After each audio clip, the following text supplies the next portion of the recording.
Started. Pick up your copy of the Son of Man Speaks magazine today. With the Son of Man Speaks magazine, you'll receive automotive tips, wholesome recipes, financial advice, and most importantly, a true understanding of the Word of God. Get your copy of the Son of Man Speaks from these select locations. Sisters, Braid 2, 18070 Mount Elliott, the Shell gas station, 13110 West 7 Mile Road. To get a subscription, call 601-786-9788. That's 601-786-9788. The Son of Man Speaks magazine, dedicated to becoming free indeed.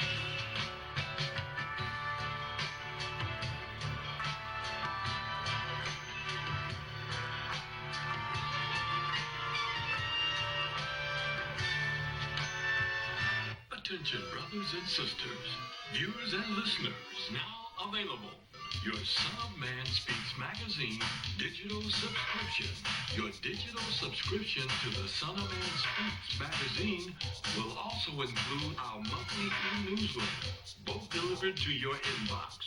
If you have any questions regarding the digital magazine subscription or digital newsletter, you may send an email to shabazsprinting@thenewnationofislam.com. That's shabazsprinting@thenewnationofislam.com.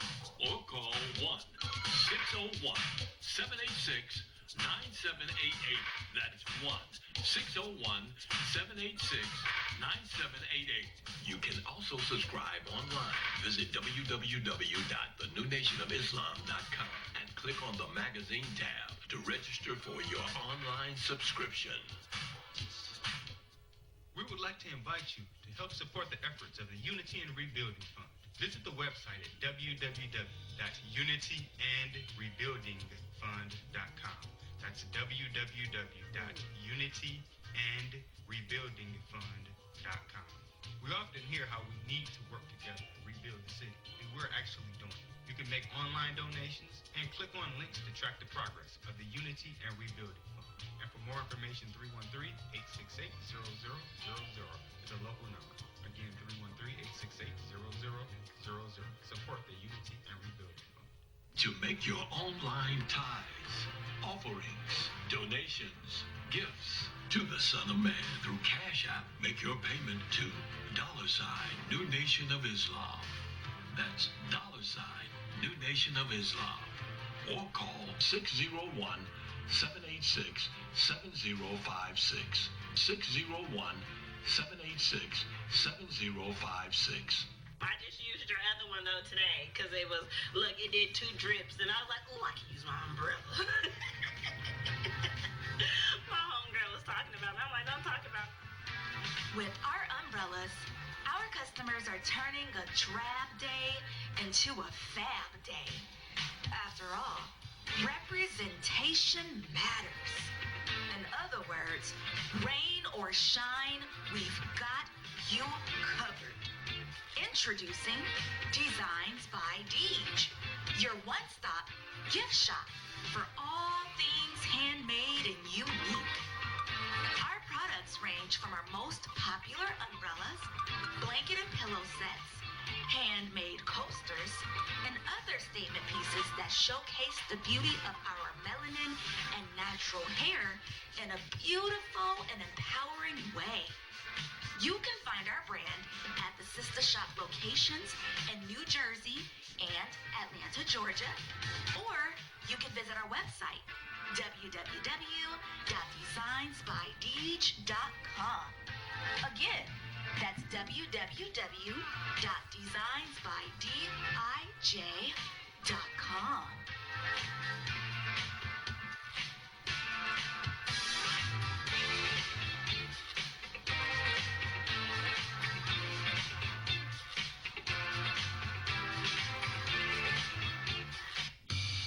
Graphic Design provides agency-quality professional graphic design services from established companies to startups and individuals, creating a simple logo to complete rebranding and delivering visual communication with print media. Everything SOS Graphic Design does has a single unified objective: to set your business apart. 342-2166. That's 313-342-2166, or online at www.sosgraphicdesigns.com.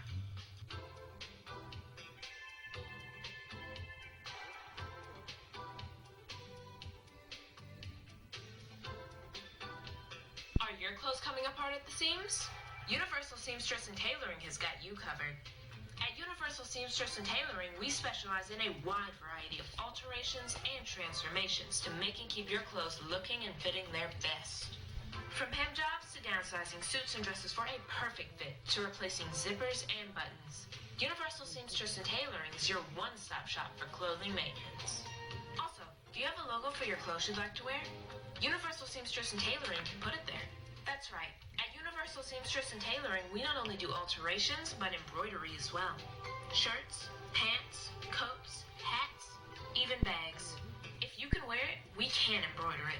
So remember, whether it be alterations or embroidering you need, Universal Seamstress and Tailoring has got you covered. Universal Seamstress and Tailoring is located at 1404 Main Street, Fayette, Mississippi. Come and see us or give us a call at 601-786-0540.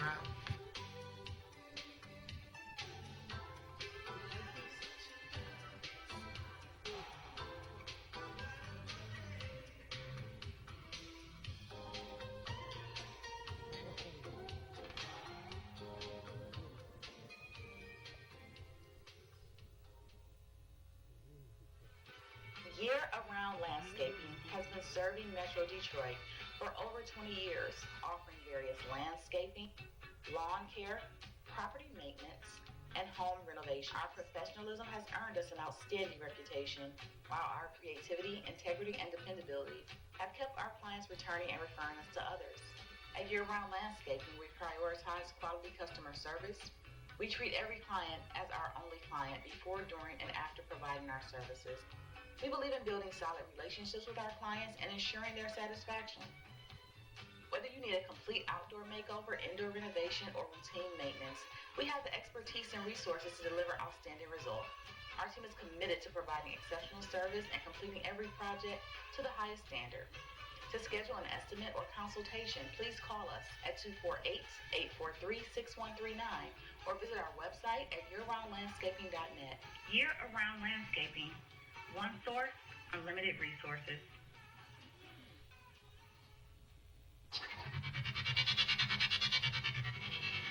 For elite carpet, floor, and upholstery cleaning, call Supreme Steam Cleaning. For pressure washing on your house and driveway, call Supreme Steam Cleaning. Flooding in your house or building?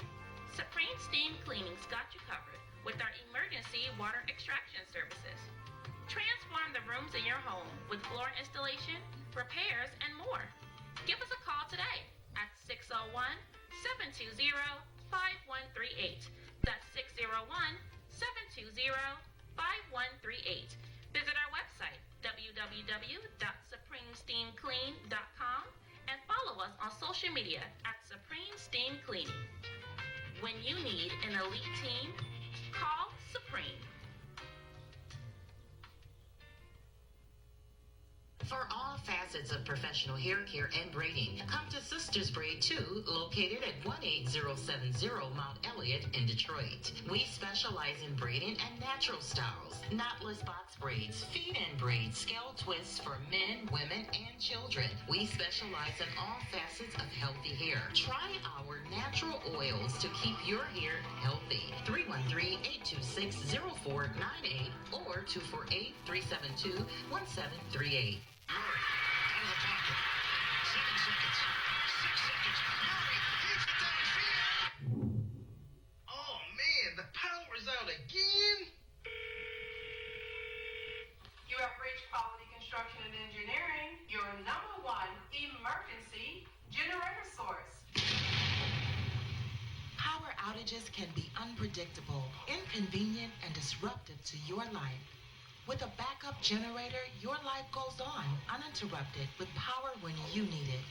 Not to mention the peace of mind of having your property suited to weather the storm. Whoever would have thought in Houston, Texas, that we would have an ice storm? It did happen, and that Sunday night when it came in, I got up and looked out the front door. Everything was pitch black. It was horrible.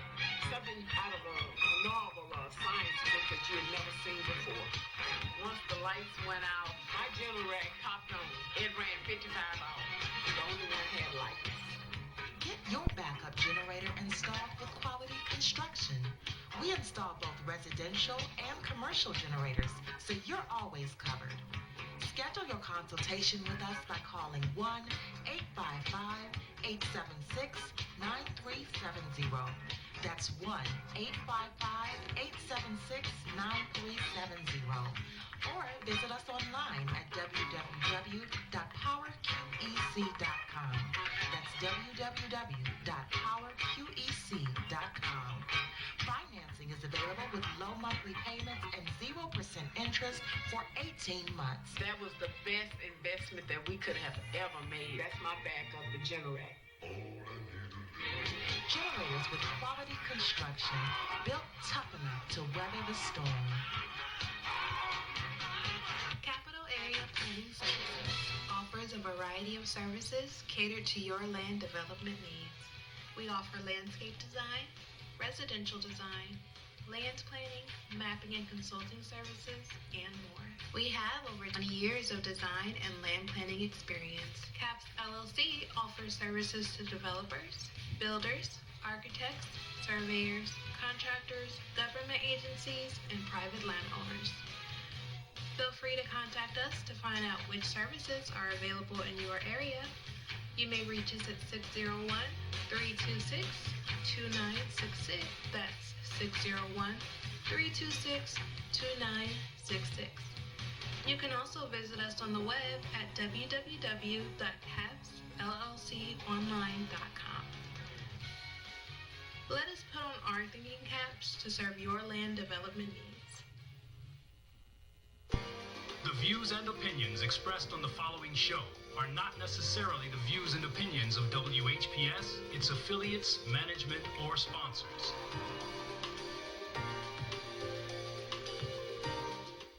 Brothers and sisters, are you tired of reading the Holy Scripture and not really understanding what you read? And if you're reasonably sure, have you ever tested that what you feel you know with someone that has a different view than your own? Then let's talk with one another. Then let's reason with one another on a Scriptural Discussion with the Son of Man every Wednesday at 9 p.m., Friday at 9 p.m., and Sunday at 12 noon on WHPR TV Detroit Live, 88.1 FM WHPR, and Comcast Cable. Why don't you call and discuss the Holy Bible, and if you have one, the Holy Quran, and come to an agreement about the Holy Scriptures and their true meaning? You can call in live on the air at area code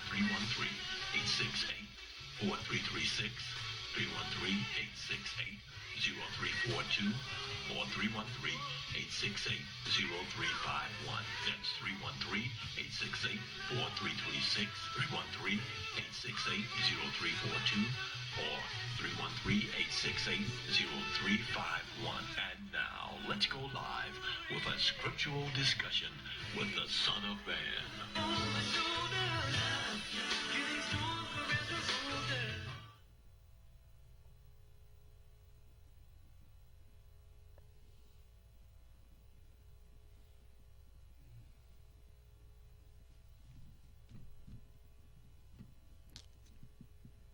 In the name of Allah, the Beneficent, the Most Merciful, the Truthful, and the Most Just, I greet all of you once again who are hungry and thirsty for the true understanding of the Word of God and for the truth in general. I greet you all with the greeting words of peace. May Allah's Salam Alaikum.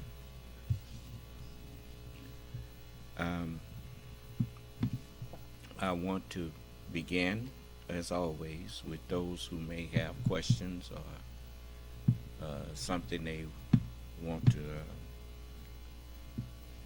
have a conversation with me about.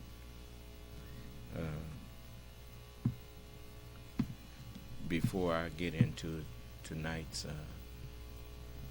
subject matter. I'm, as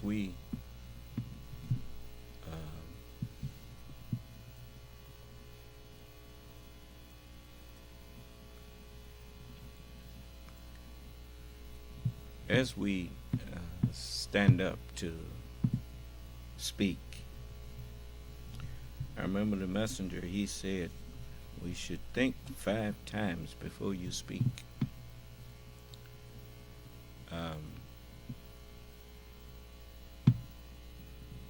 I have found that is the wise thing to do, because they also have a saying in this world that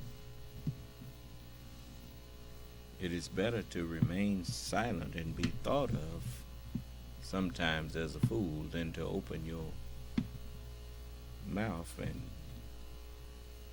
remove all doubt.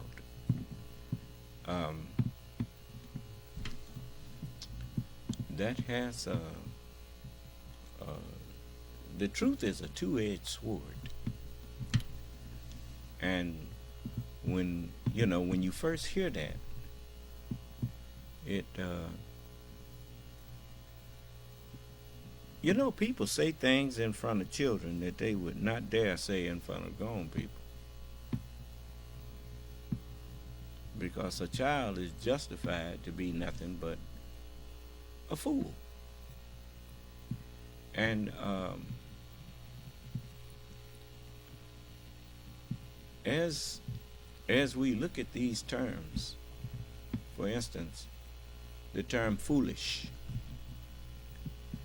when you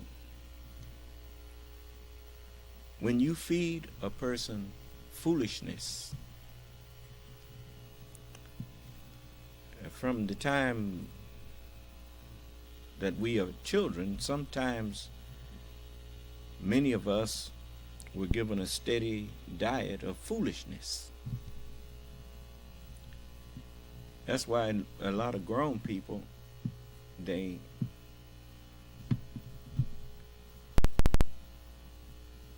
have more than their share of a little folding of the hands. But every other thing that come out their mouth is a joke. Is nothing is really serious with them. It's just foolish. Every mouth speaks folly and foolishness. And when the majority of what we have in us, in the way of understanding, is foolishness, then we receive the title of fool. Do you understand? But you cannot make a judgment about whether a person is wise or a fool if they don't say much.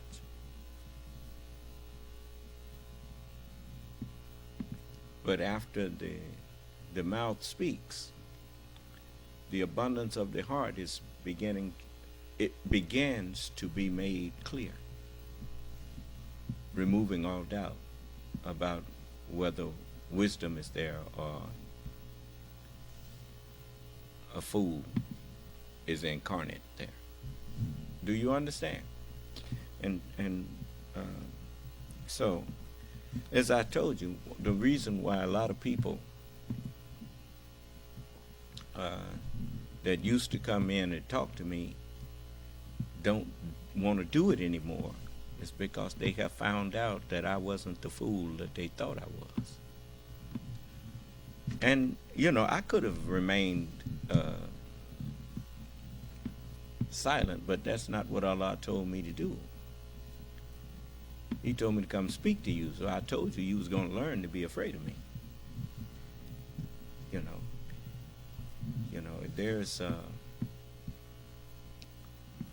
There are ways, just like you have people that are what they call body language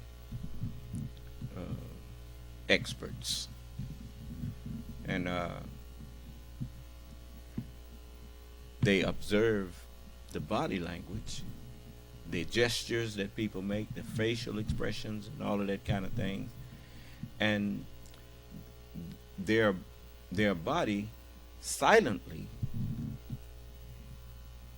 conveys messages about what their mind is choosing to not articulate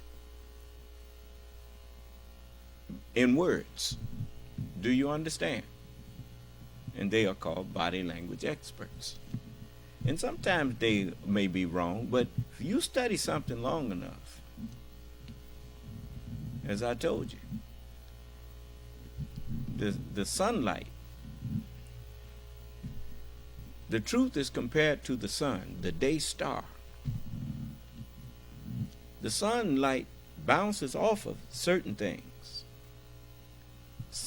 I'll put it like this. Certain aspects of the sun's light bounces off of things, but other aspects of the light of the sun passes right through those things.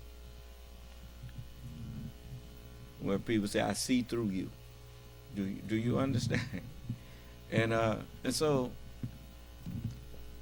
there is much to be gained, since the body was formed to be the temple of truth. Even when you think that you are concealing a lie, your body is screaming the truth oft times. Do you understand? So it's just like if you look at some of the people who have committed murders and things like that, that they're and the police question them and may have a suspicion of them, and like some parents that have killed their own babies. I watch stuff like that sometimes, and it shows that the truth will out. The truth will manifest itself. Or somebody be done murdered their spouse,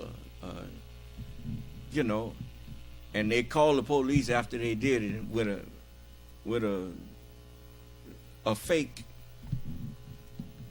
cry. They're not breathing. I don't know what to do, and and all that kind of stuff. And then after they start questioning them, things start to not add up. When you've seen someone who was sincerely distraught about the loss of a loved one, then you have something to compare that to. Do you understand? So when you see another person that's faking being distraught, it sticks out like a sore thumb. You understand? So it is amazing how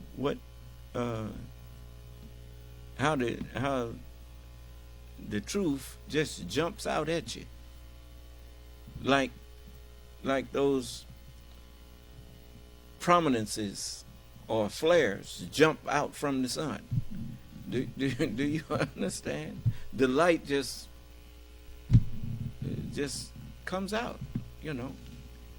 It's like Donald Trump. He done found out that.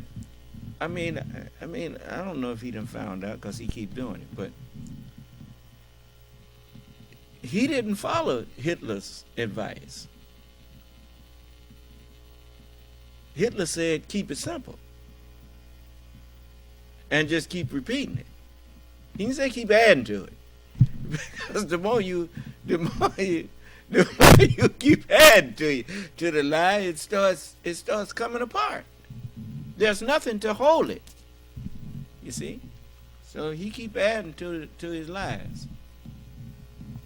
It's just like nobody, nobody ever thought about the fact that he's arguing that Joe Biden, he don't realize he's arguing that, but he's arguing that Joe Biden should be able to do anything he wants since he's president, including have him killed, and he should not be held responsible for it. Have SEAL Team 6 go and kill him. But if Joe Biden did that, Joe Biden should be arrested. Do you understand? But Donald Trump said that he could go out and shoot somebody on Fifth Avenue. And he said this before he became president. And he would not lose the support of the idiots who supported him. He didn't say idiots, but in the way he said that, he didn't have to say idiots. By the way he said it, that's what he meant. You wouldn't dare say something like that to somebody that you thought was intelligent, because that's an insult to whoever's supporting him. Do you understand? It's saying these people are void of reason. What did Sidney Powell say? She said the same thing. Nobody in their right mind would have believed that. Huh? That was her defense.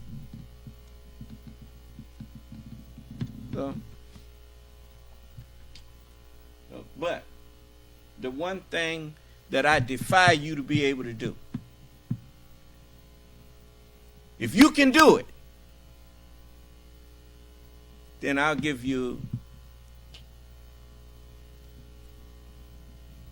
$10,000. But me and you have to get together and go there together. And you go and to an insane asylum and try to insult somebody.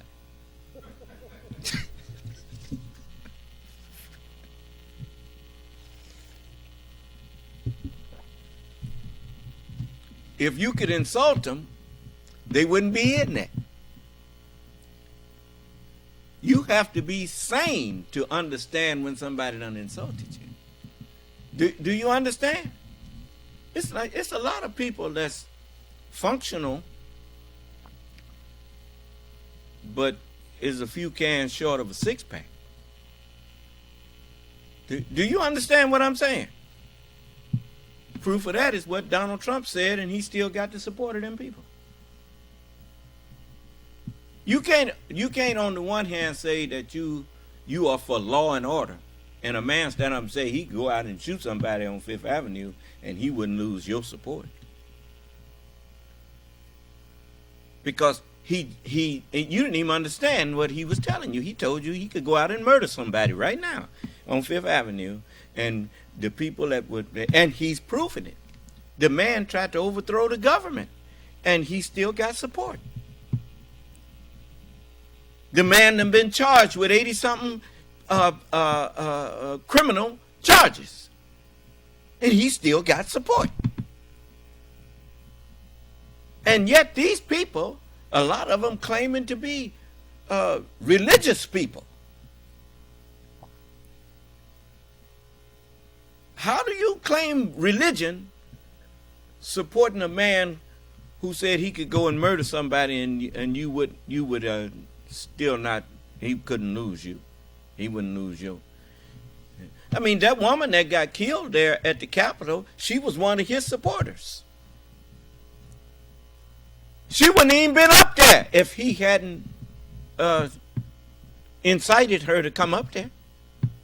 She'd be alive today.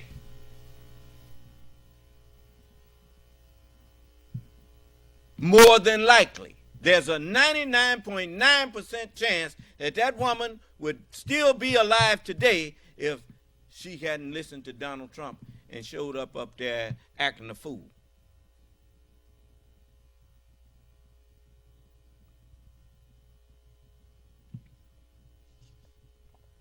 So, let me tell you something.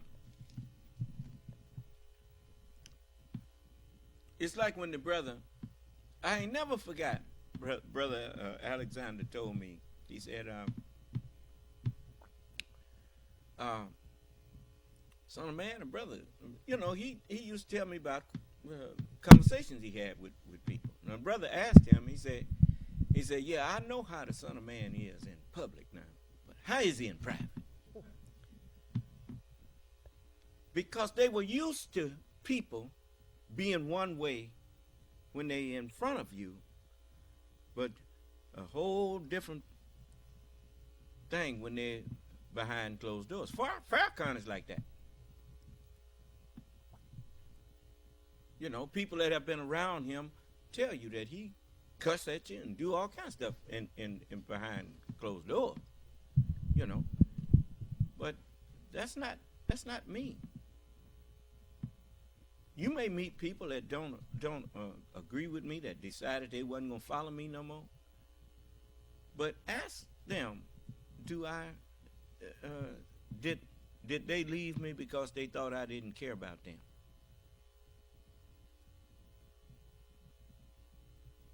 I had people go out and say hateful things about me, but they never could say that that man didn't care nothing about me. I care about all my followers. I don't care for some of the things that some of them did, but I care about my followers. I care about people.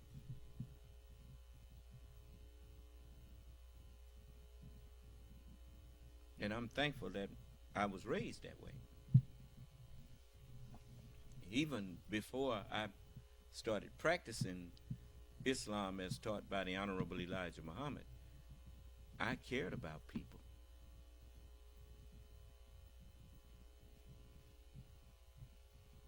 You know, you had to do something to me.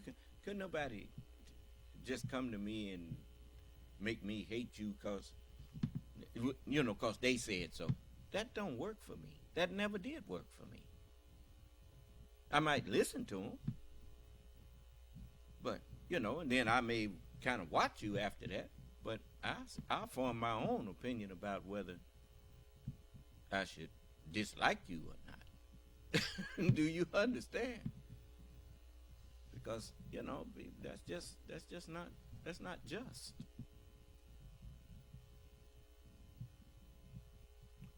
So,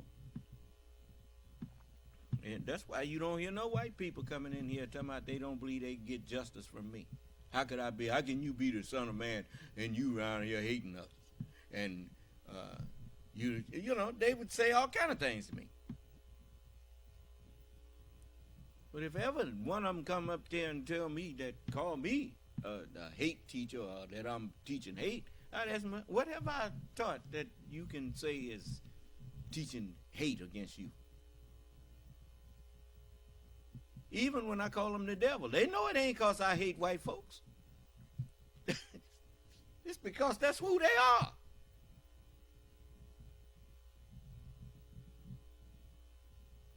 But they was made that. So they can't be blamed for being what they was made. They can only be blamed when they tell their maker that I ain't going to let you remake me. Oh, okay, well, now you to blame. Do you understand? Is it like a Negro? If I didn't want to stop being a nigger after knowing what was done to us, and I want to stay that way, well, that's my fault then. You can't blame nobody but yourself if you don't want to stop being a nigger. A stingy, miserly, selfish, hateful individual. Attitudes stink from here to high heaven.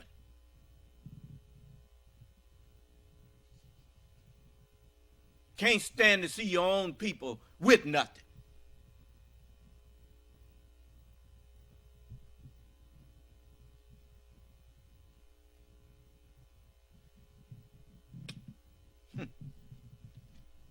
What can I say, man? I don't care if you got on a black Supreme Court robe or whatever. You sitting up there voting for everything that harms your people.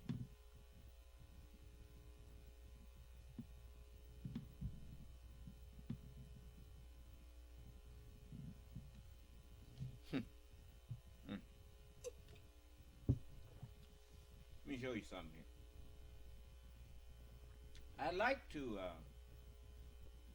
point out things and share things that I can prove. Now,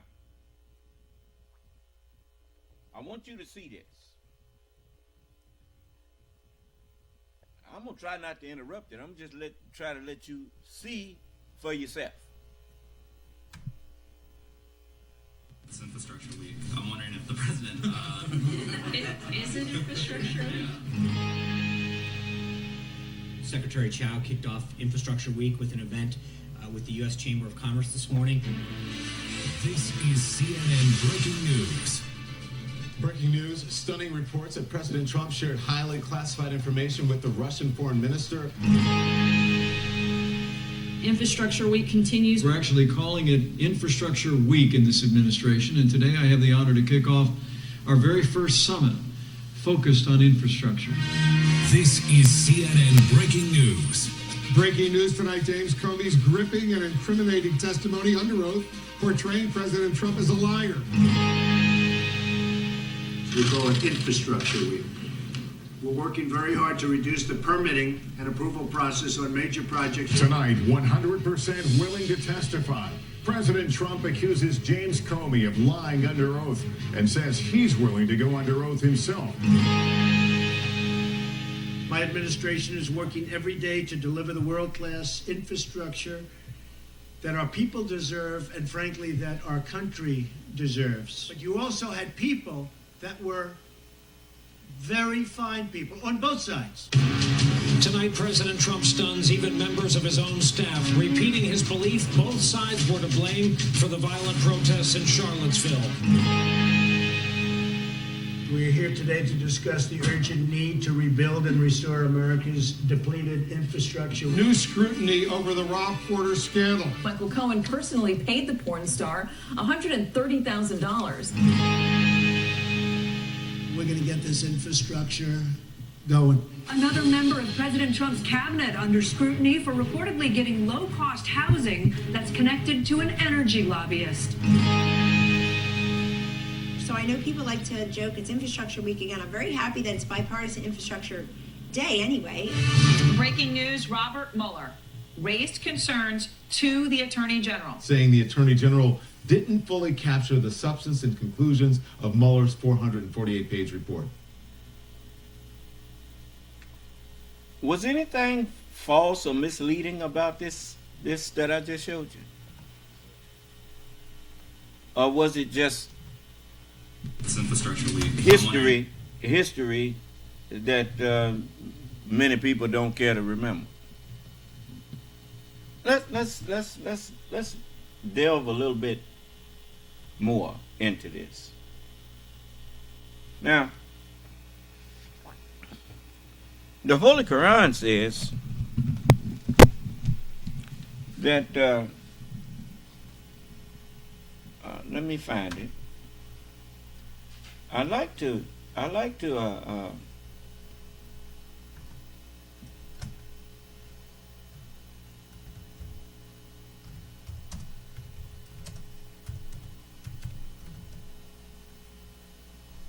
let's see. In the 14th chapter of the Holy Quran, this is some of that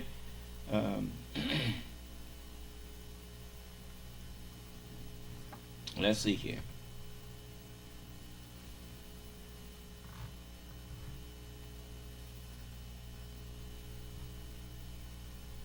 Let me see.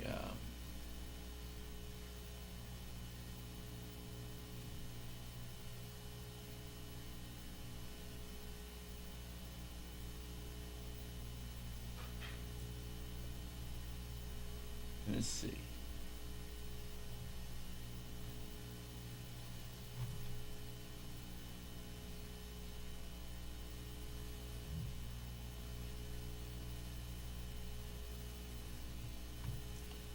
I'm trying to find the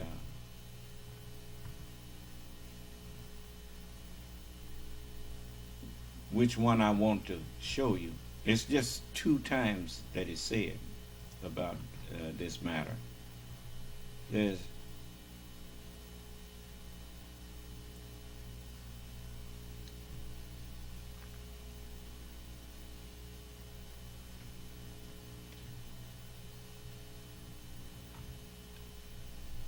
I guess I'll go to both of them. In the 19th chapter of the Holy Quran,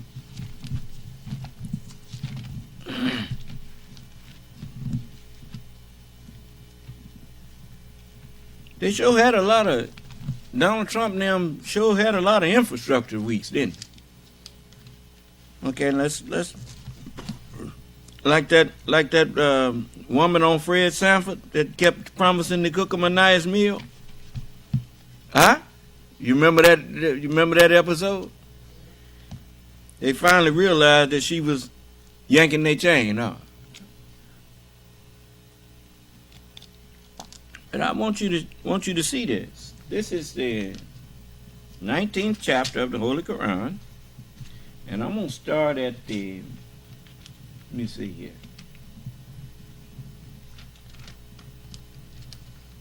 The 35th verse. Because they had already been claiming that God had taken to himself a son. Is that right? But the Bible contradicts that.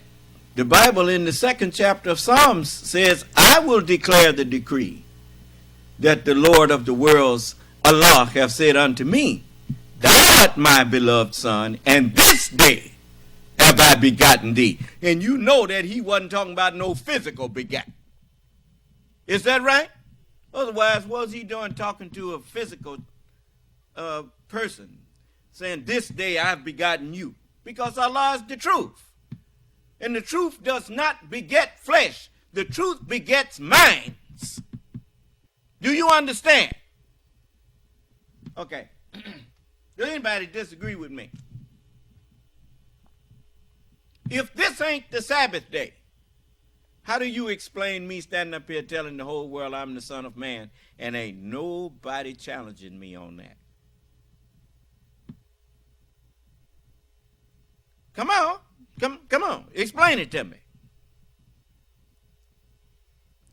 Even Royal didn't challenge me on it. He simply said, the man really believed, the brother really believed, he really believed he the Son of Man. You remember? And he said, but I didn't call him. Do you understand? I said, boy, this is something. And when I asked him about it at his meeting, he didn't show me that I wasn't the Son of Man. But anyway, this is the 35th verse. I'm going to start right there. It beseems not Allah that he should take to himself a son. Glory be to him. When he decrees a matter, he only says to it, what? Be. And it is. That goes along with Psalms. The Lord said unto me, Thou art my son, my beloved son. This day have I declared you to be that. Huh? And if he hadn't declared me to be the son, how am I able to stand up here with my faulty education, with my something that I've already admitted that I never did understand the Bible and I didn't pretend I did? What am I doing standing up here teaching it now?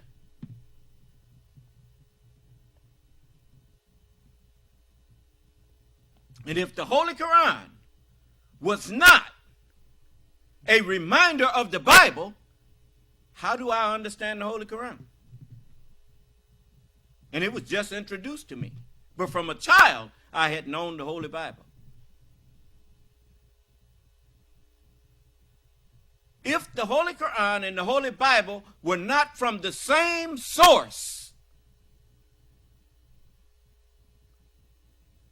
it would be like me trying to have a conversation after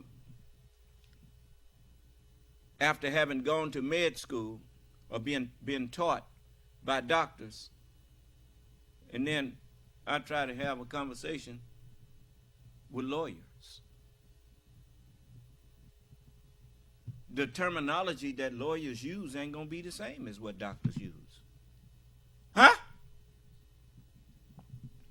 But I found that the Holy Quran and the Bible, they agree with each other. It is revealed to me that your God and my God are one God. The truth that you claim to know and the truth that I claim to know is the same truth. The only thing that's different is how we understanding it. You leaning on your own understanding. I'm leaning on the understanding that I found in these books. So it says, and surely Allah is my Lord and your Lord. So serve him. Let us hear the conclusion of the whole matter. Fear God and keep his commandments. For this is the whole duty of man. Huh? Thou shalt worship the Lord thy God, and him only shalt thou serve. So it says, and surely Allah is my Lord and your Lord. You remember the man asked me, was I trying to get him to serve me and bow to me? And I told him, no, I'm trying to get you to serve the truth with me. Huh? The truth that is in the Holy Scripture, it don't just apply to you, it applies to me. The Constitution don't just apply to the citizens of the United States that are not in offices. It applies to everybody who holds an office in the United States. No one is above the law. And no man, I don't care how much power we have, none of us are above the truth that made us what we are. Do you understand that?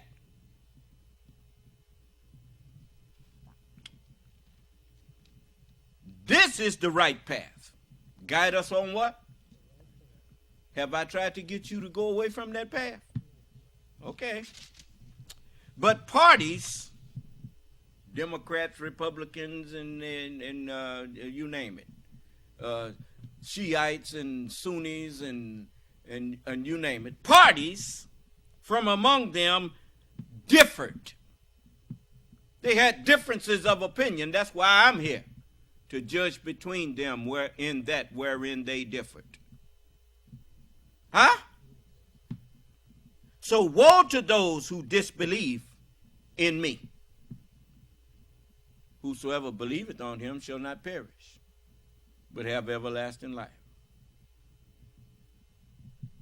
For God sent not his Son into the world to condemn the world. When you going to destroy white people? I ain't. I'm not here to destroy white people. I'm here to save them. I'm here to save everybody that will let me. As is written. That's what that white boy, he thought about after he saw what happened between me and Neubauer. They talked it over, and what did he say? He said, I'm not going to help the Son of Man convert white people. Now, how did he know I was going to be converting white people after we left there? Because obviously some of them had been converted. Them white people was accepting me. Because he asked me, how come you ain't got no white people in your congregation? I said, what you think I'm up here for? And it hurt him to his heart.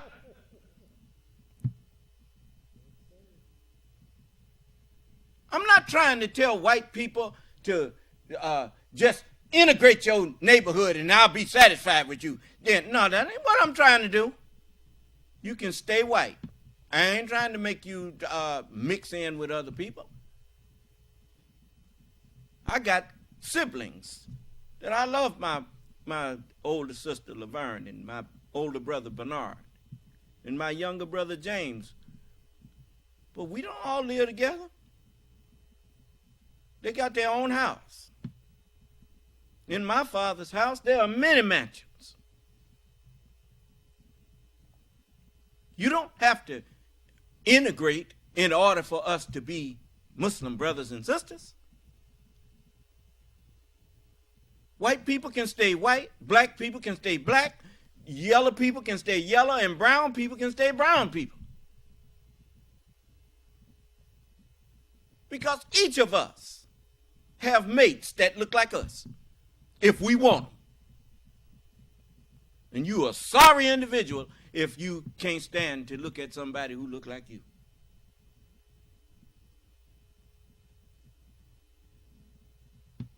But anyway, see, and that's what they don't like.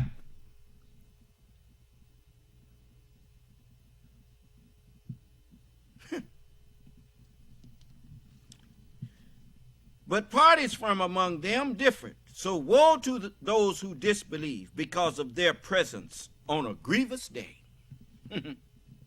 Yeah, this is a grievous day that you're living in.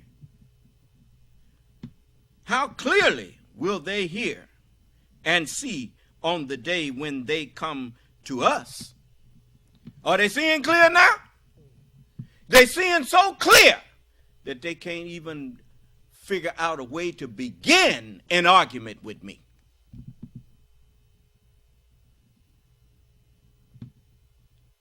Who is the us? The Son of Man and all the holy angels with me. The holy angels is the Holy Scriptures. It's all with me. They all with me. And as is written, how clearly will they hear and see on the day when they come to us? Because on us rests the explaining of it. But the wrongdoers are today in manifest error. How you know they're in manifest error?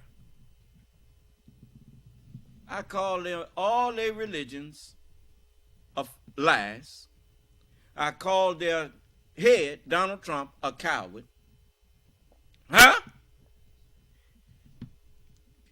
And I said all people who support Donald Trump are liars. You can't support a liar unless you start lying too. The lawyer was in court trying to tell the judge that the judge's order didn't mean what the judge meant on that. And it was the judge that made the order. And the judge told him, you losing all credibility with this court. He tried to warn him. That's what he was telling. He said, you're losing. He didn't say you've lost it. He giving him a warning. He said, man, you going to come in here and tell me what I meant by the order that I gave? When is the time to talk to a judge about an order that is not clear to you? If you didn't understand that order, you should have got some understanding before you walked out of that court.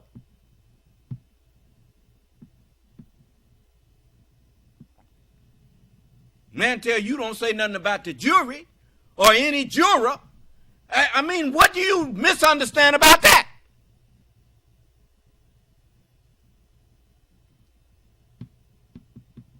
Even called a tweet that Donald Trump made a quote. And then had to come back and admit that it wasn't no quote.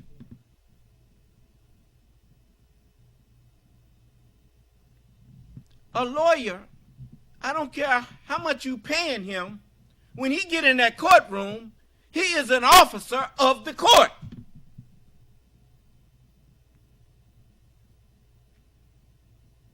He is not allowed to knowingly lie to the judge. How can there be justice if lies are allowed to come into the justice system? Would you pour water in the place on your vehicle that's supposed to be for oil? Would you pour water in there? If you do, you're going to soon throw a rod.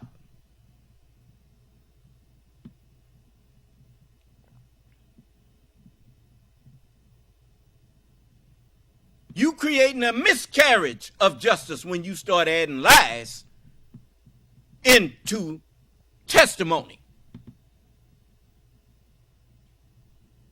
And all you people that's against abortions, I don't know why you ain't objecting. A miscarriage is aborting the baby. Is that right? Okay. A miscarriage of justice means that justice couldn't be done because something interfered with it.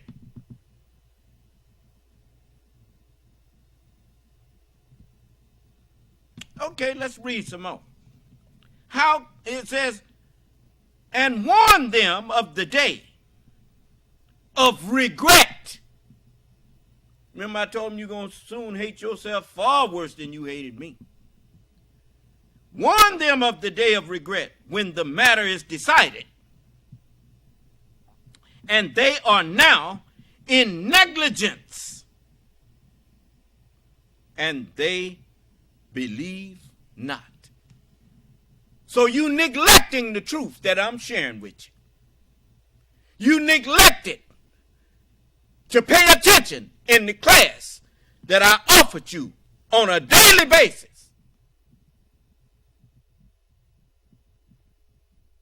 You sit up out there and tried to make a joke out of me with your circle of fools.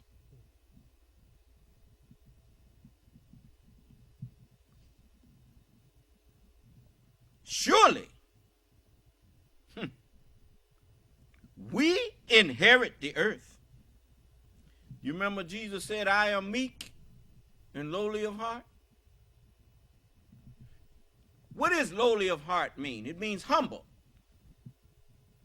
You notice whenever I'm standing up teaching, and I'm the Lord, I'm the Son of Man,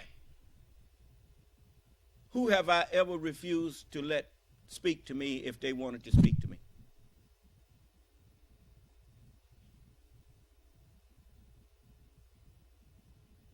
And I always showed you respect when you got on the other end of that line.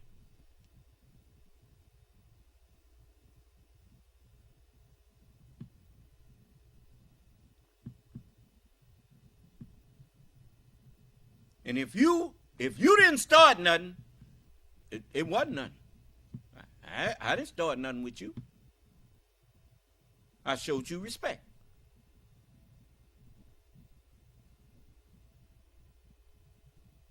Because there are truly no big I's and little U's in Islam.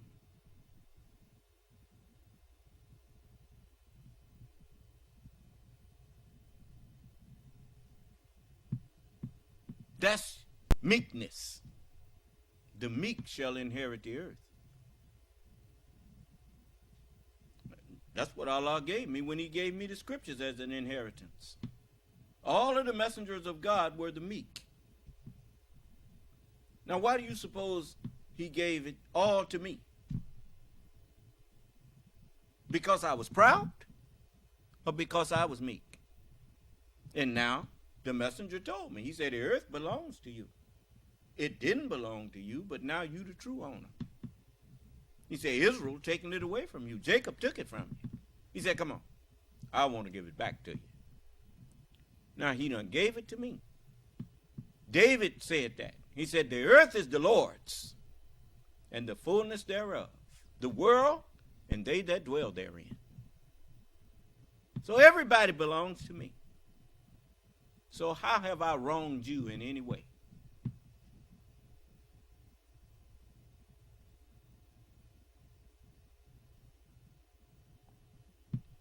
Okay, now let's go to chapter.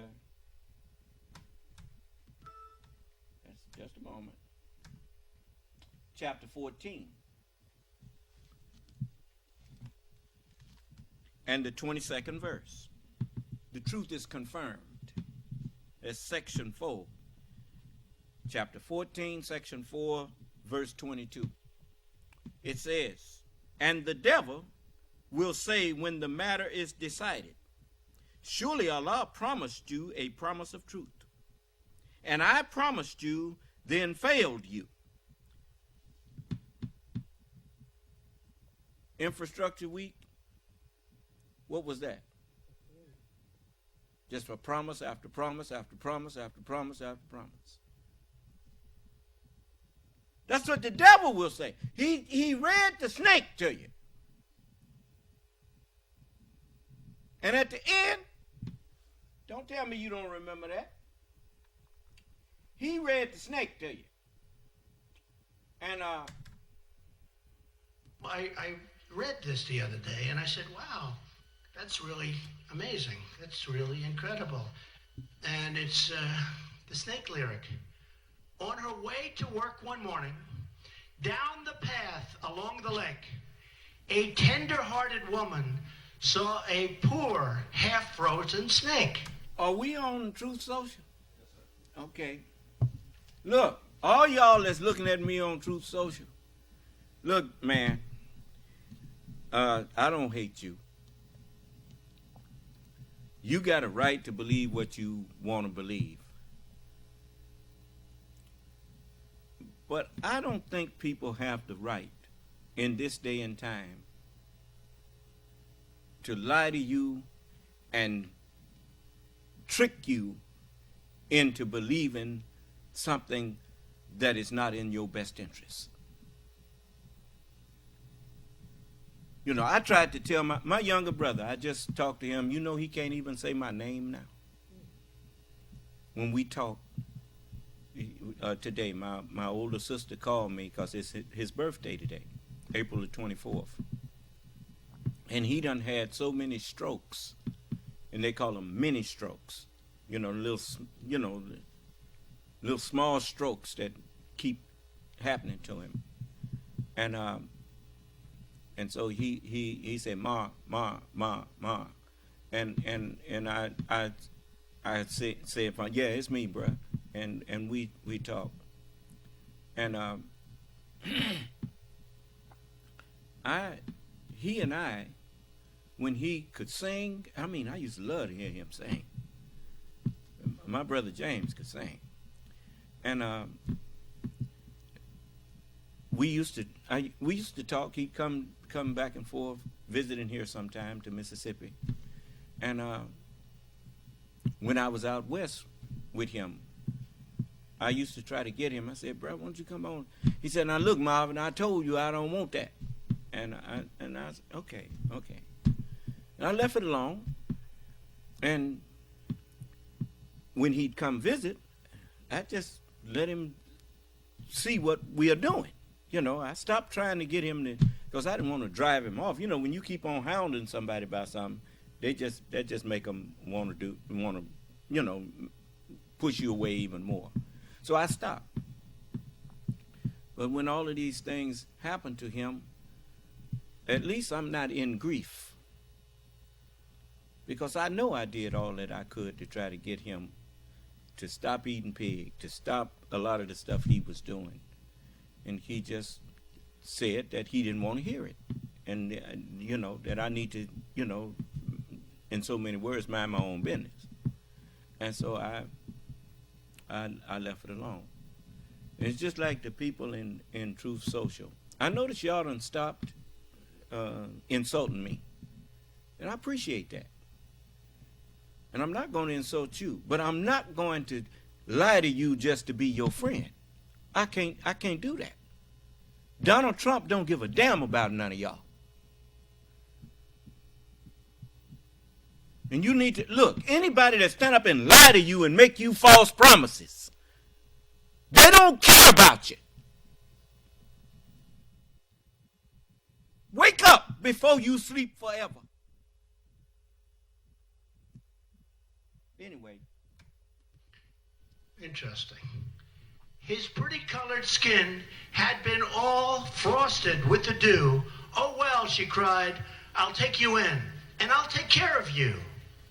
Take me in, O tender woman. Take me in, for heaven's sake. Take me in, O tender woman.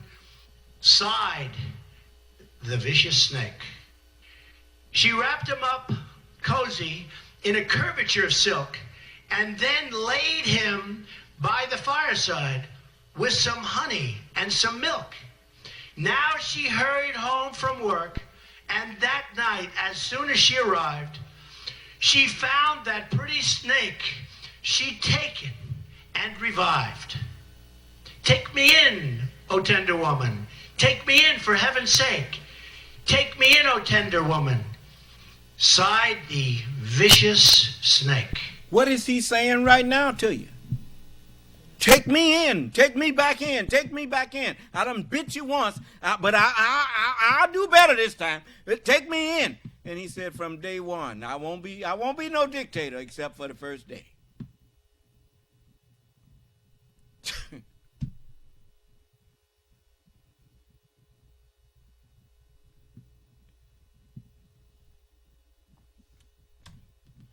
Now she clutched him to her bosom. You're so beautiful, she cried.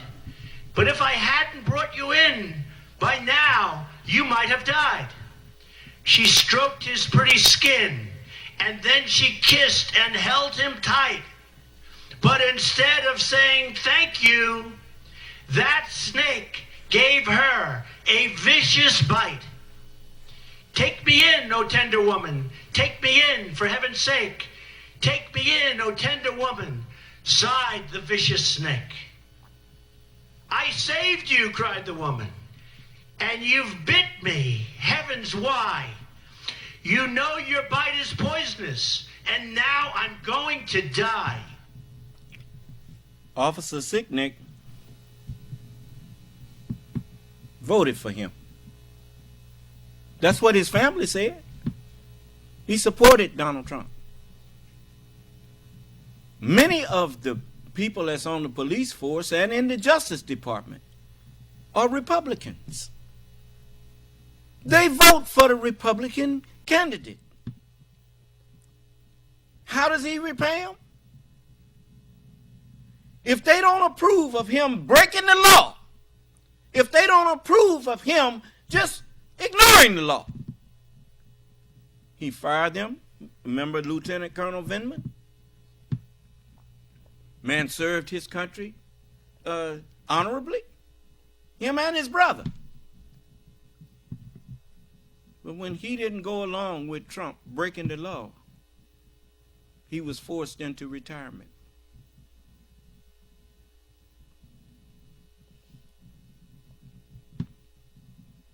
When George Comey wouldn't pledge his fealty, James Comey, excuse me, his name is James Comey. Thank you, brother. Wouldn't pledge fealty to Donald Trump. Donald Trump called him a whack job.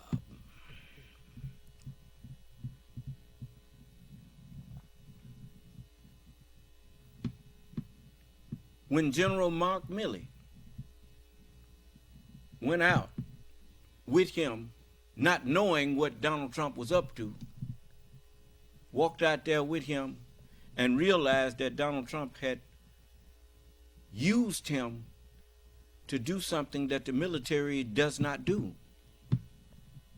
He came back like a man and apologized to the American people and for having even been a part of that while them peaceful demonstrators was out there and they out there pushing the people aside as though they didn't have a right to be there.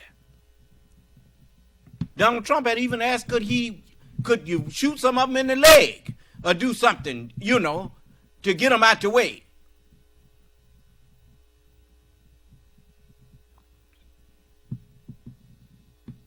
And you dodged that bullet barely. You're still trying to recover from what he did. But now he's saying, take me in again. Take me in. Huh? But this time, he ain't hiding nothing. He saw what some of you are capable of. You are capable of ignoring your founding fathers and their history and their sacrifices. I'm talking to white people here. They know their history and what their founding fathers suffered to get them this republic. Huh? And they willing to help a cowardly, frightened man that's got a child's mind. They willing to support him to destroy 250 years or more. It's approximately 250. Well, in 25 it'll be 250, won't it? Or 26. Yeah. 1776 and 24 is 18, and then 26, so it'll be 27. Then it'll be 250 years. But they willing to trash it all. To show you they willing to trash it all, they walked into that 200-year-old edifice, the Capitol.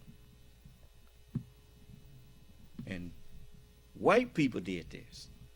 Smeared feces on the wall, urinated on the floor, and ransacked it. And this is the law and order party. That's what it is. Law and order, right?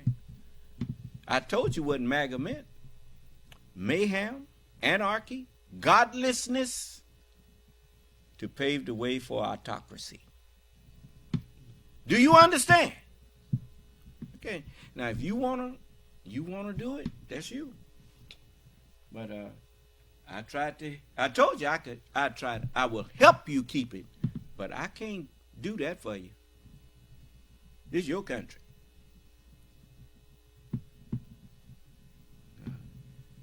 You know, that's something that's, you know, if white people want to tear it down, it ain't nothing that any of us can do to stop them. Do you understand? White people gonna have to stop white people from tearing up the United States. Oh, shut up, silly woman, said the reptile with a grin. You knew damn well I was a snake before you took me in. Does that make sense to anybody? Does that make any sense? Even that is a rhetorical question. He's letting the whole world see that these people ain't got no sense. Did you hear me when I went out there and said that I could shoot somebody, I could murder somebody on Fifth Avenue, and these fools would keep supporting me?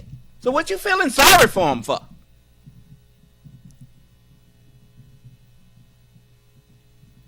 Con men have always said, a fool and his valuables will soon part company.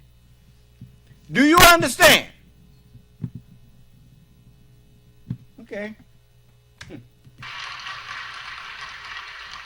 Does that make sense? I mean, you know, and hopefully that's not going to be the case, but it's pretty. I read it and I just sort of put it together. We have no idea what we're doing. We have no idea who we're taking in.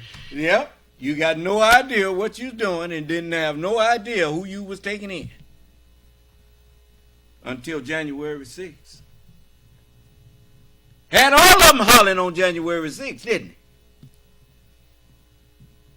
it? Even though Mitch McConnell came out and blamed it on Donald Trump.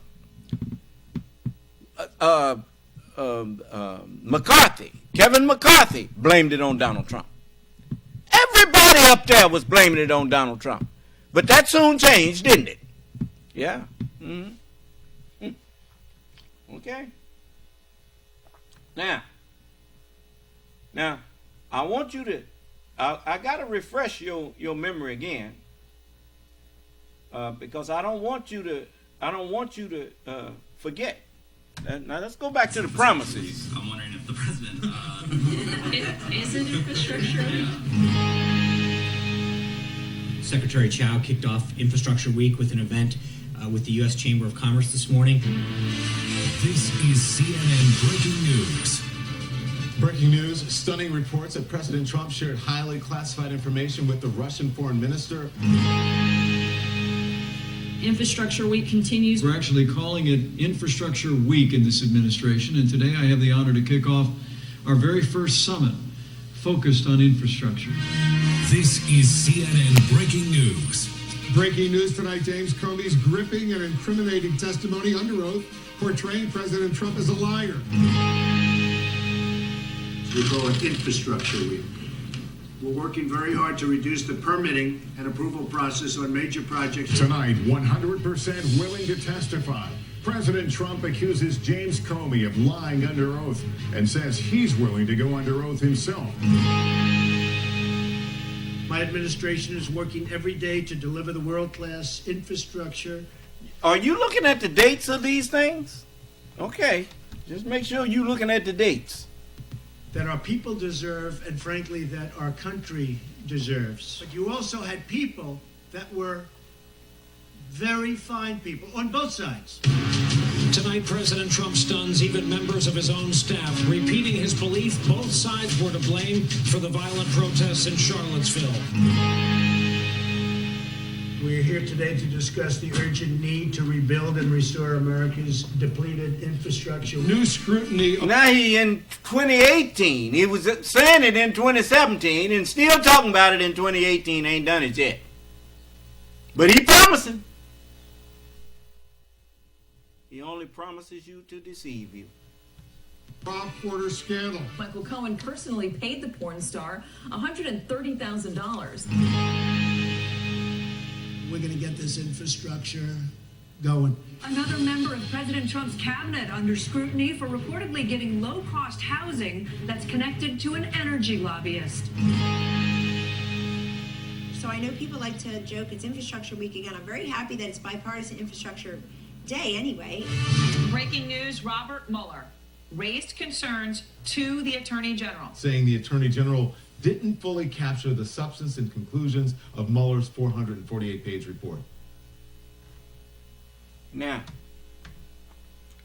let's go back to something else here.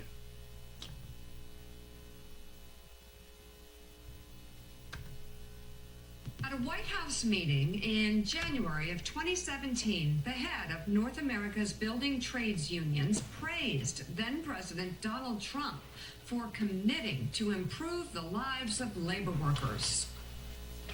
We just had the President and the Vice President and the senior staff, when the President laid out his plans about how he's going to handle trade, how he's going to invest in our infrastructure, and how he's going to level the playing field for construction. At a White House meeting in January of 2017, the head of North America's building trades unions praised then-President Donald Trump for committing to improve the lives of labor workers. We just had probably the most incredible meeting of our careers with the President and the Vice President and the senior staff, when the President laid out his plans about how he's going to handle trade, how he's going to invest in our infrastructure, and how he's going to level the playing field for construction workers and all Americans across this country. And then took the time to take everyone into the Oval Office and show them the seat of power in the world.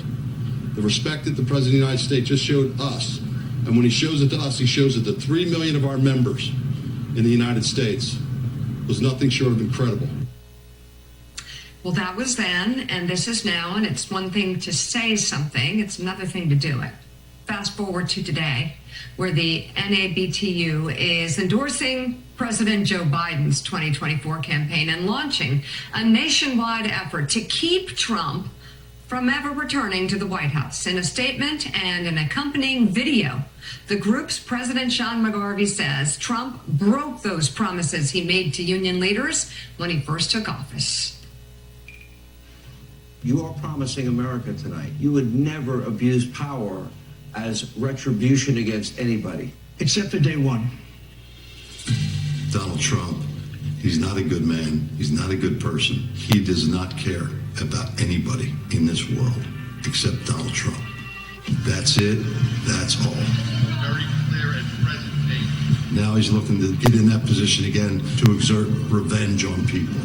I go all the way back to the 80s with Donald Trump and him trying to, get his mug on page 6 of the New York Post. The only difference between the Donald Trump of the 80s and the Donald Trump of today is he feels totally free to let his dark side out. And his dark side is very, very dark and very, very dangerous for this country. We can't let our democracy that we've worked for and we've cherished just disintegrate with the wrong leader and at the wrong time. I can tell you that he personally committed to me that he was going to get our pensions fixed. He understood who was affected by these pensions. He assured me, I'm the President of the United States, I'll just call Mitch, I'll tell him to put it in the bill. Is everybody going to love me? Everybody loves me, right? Is everybody going to love me? Yes, Mr. President, you fix the pension, everybody's going to love you. Well, that was wasted breath. There was lots of other things put in that bill. There was tax cuts put in that bill for rich people. Donald Trump promised infrastructure every year. Infrastructure is the easiest of all. Donald Trump was not interested in any of the policy that actually goes along with being president of the United States. Trump was interested in the pomp and circumstance, the plane, the helicopter. It's all about him. Donald Trump is incapable of running anything, let alone the most powerful country in the history of the world. And God help us if he gets anywhere near that White House in the future. And Sean McGarvey joins us now. Thank you very much for coming on the show this morning. That was a pretty powerful video and a real turnaround from when you first endorsed former President Trump, or at least listened to him and hoped that his promises would come true. What do you say to hardworking Americans who don't have time to, clue in on every detail of every trial he's involved with or every promise he made, who support Trump almost blindly, but they connect with him, even members of your union? What do you say to them about who this man is? Well, quite honestly, we're not going to waste a lot of time talking to every American that supports Donald Trump, and we're not going to waste a lot of time with some of our members that support Donald Trump, because we're not going to change their minds. What we're going to concentrate on is the 10 to 15% of our members who we can have a conversation with and explain to them the facts. Give them the projects that they're actually working on, the way they're feeding their family today, how that project came about. It came about through 3 monumental pieces of legislation after he saved our pensions that are now creating the biggest infrastructure boom this country has ever seen. We call it the infrastructure generation that Joe Biden's creating. And in our opinion, it's the only time in history we can compare it to is when the GIs came back from saving the world from tyranny in World War II and came back to build the middle class in their own lives after they saved the world. That's kind of the scale that we're at right now, with the most pro-union president that this country, pro-worker president that this country has ever seen. So that's the conversations that we're having. We'll have them one-on-one. We'll have them in the key states. And we've got months and months. We've already started, and we're already laying out the... Look at that. It says unions that have endorsed Biden's 2024 campaign. The AFL-CIO, American Federation of Teachers, Service Employees International Union, United Steelworkers, American Federation of State, County, and Municipal Employees, International Brotherhood of Electrical Workers, United Farm Workers. These are the people that feed you. If you don't support Joe Biden, you're not supporting these other people. National Education Association, Transport Workers Union of America, the United Auto Workers, Laborers International Union of North America, American Federation of Government Employees, Amalgamated Transit Union and North America's Building Trades Union.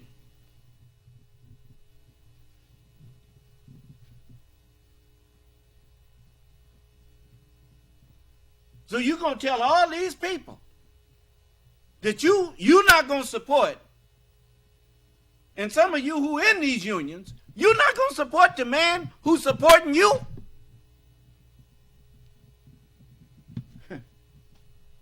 Well, your actions will speak much louder than anything you have to say. And we see the results. Sean, good morning. It's Willie Geiston. We're looking at this list of other unions that have endorsed the president. You are not alone in your support for him and the message that you put out there. As you say in that ad, it became a punchline through the Trump years that it was infrastructure week, that he was about to get to infrastructure, that he was going to spend that $1 trillion he promised you he was going to spend on infrastructure, which never came. And then you get to November of 2021, President Biden is in the White House, a $1.2 trillion bipartisan infrastructure bill that went out the door, and that money, you can see the signs all over the country. So when you say that Joe Biden is the most pro-union, pro-worker president in history, that is a huge claim. What makes you say that? Well, we can say that by not only the pieces of legislation that he passed by, but the language that's in the legislation that assures that those jobs will be good, middle-class, family-sustaining jobs. From the manufacturing jobs that we're rebuilding in this country via the CHIPS and Science Act, to the construction jobs where we have the prerequisite labor standards involved in those jobs via the regulatory work that's been done following up what was passed in the legislation. So we know that these are going to be good middle-class, family-sustaining jobs, and my members are going to have many, many of those jobs. MSNBC contributor Mike Barnacle joins the table now, and he has the next question. Mike? Sean, that was a pretty good definitive outline of Donald Trump that you had in that spot that we just watched. You clearly know the members of your unions, the building and trades unions around the country. But tell me, what's your instinct? Why do so many of the union members that you represent still seem to have a cultural hold on Donald Trump, still seem to want to vote for him? What is the deal with them? Well, I think, quite honestly, that my membership reflects the country. So that base of support that Donald Trump has, that 25 or 30% of people that would stay with him for whatever reason are going to stay with him. And that, quite honestly, to us, in our history, doesn't matter to a winning or losing candidate. What matters is the 15% of people that are persuadable, that are open to hearing the facts and making up their own mind with them and their family around their kitchen table and saying, you know what, our lives have definitively changed for the better because of the work that Joe Biden and Kamala Harris have done. And we're going to change our mind in how we vote this time. Forget about all the baggage, all the rhetoric, all the threats. And also, you know, a lot of our members are patriots, and they do not like the way that this ex-president, is talking about what he's going to do if he's elected to another term. You know, we're believe it or not, we're capitalists and we're patriots. Okay, and we want what's best for this country, and not just for the building trades, for the whole of the country. And we know that Joe Biden and Kamala Harris have led us out of the wilderness through the pandemic, created unbelievable opportunity like we haven't seen since World War II, and it's affecting the pocketbooks of our members' families at their kitchen tables, and they're going to make a different decision now.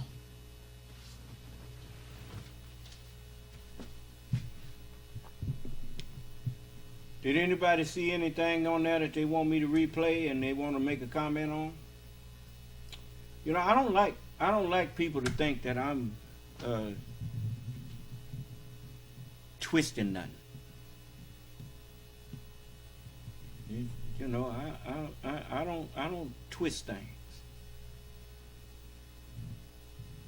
As I was watching it, let me see here. I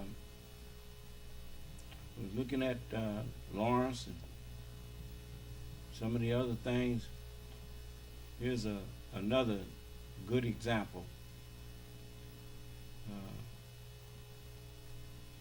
where I like to watch Lawrence O'Donnell because he's a pretty straight shooter too. And well, it happened again. Stormy Daniels quashed Donald Trump. The breaking defendant Trump news of the night is that Stormy Daniels has humiliated Donald Trump once again, and while she was at it, she humiliated his criminal defense lawyers. Tonight, Judge Juan Merchan granted Stormy Daniels' motion to quash a subpoena from Donald Trump demanding a vast range of information about the making of a documentary film titled Stormy. The judge denied the Trump motion, saying this request is overbroad, seeks general discovery, and is not limited to the subject matter of this case. if you recall, they wanted to show the Access Hollywood tape about Donald Trump. And Judge Merchan wouldn't let them. Said, no, that's too prejudicial. You don't want to have the jury, because he ain't in there for that. So you don't have to keep on holding that up in people's face. And likewise, Stormy Daniels, everybody already knows she a porn star. So don't nobody want to have you plastering all that all over the courtroom or whatnot. That's not necessary. What's necessary is for you to get on the stand and say you didn't do nothing with her in that room. And if you did you try to hide it? Huh? Because that's what it's all about. It ain't because he paid her to be quiet. It is his reason for paying her to be quiet that's in question. So, Merchan had already quashed a subpoena for essentially the same material from NBC Universal, the producer of the documentary. The ruling by Judge Merchan came at the end of a day that began with a hearing about the district attorney's claim that Donald Trump has violated a gag order that prohibits him from, among other things, saying anything about jurors in the case. Prosecutor Christopher Conroy told the judge about a social media post that we reported as breaking news on this program last week. And the prosecutor noted what I noticed about it when we reported it here, that Donald Trump presented it as a quote from Jesse Waters at Fox, but in fact, Donald Trump rewrote what Jesse Waters said and added to that so that it was not actually a quotation of someone else. The district attorney Conroy told the judge, quote, "This is a very troubling post. At 5:46 p.m., the defendant published a post on his Truth Social account that stated they are catching undercover liberal activists lying to the judge in order to get on the Trump jury. That whole thing is in quotation marks. It's attributed to somebody named Jesse Waters. What Mr. Waters said was they are catching undercover liberal activists lying to the judge, period." So it is a hybrid of something somebody else said together with something the defendant apparently added on his own.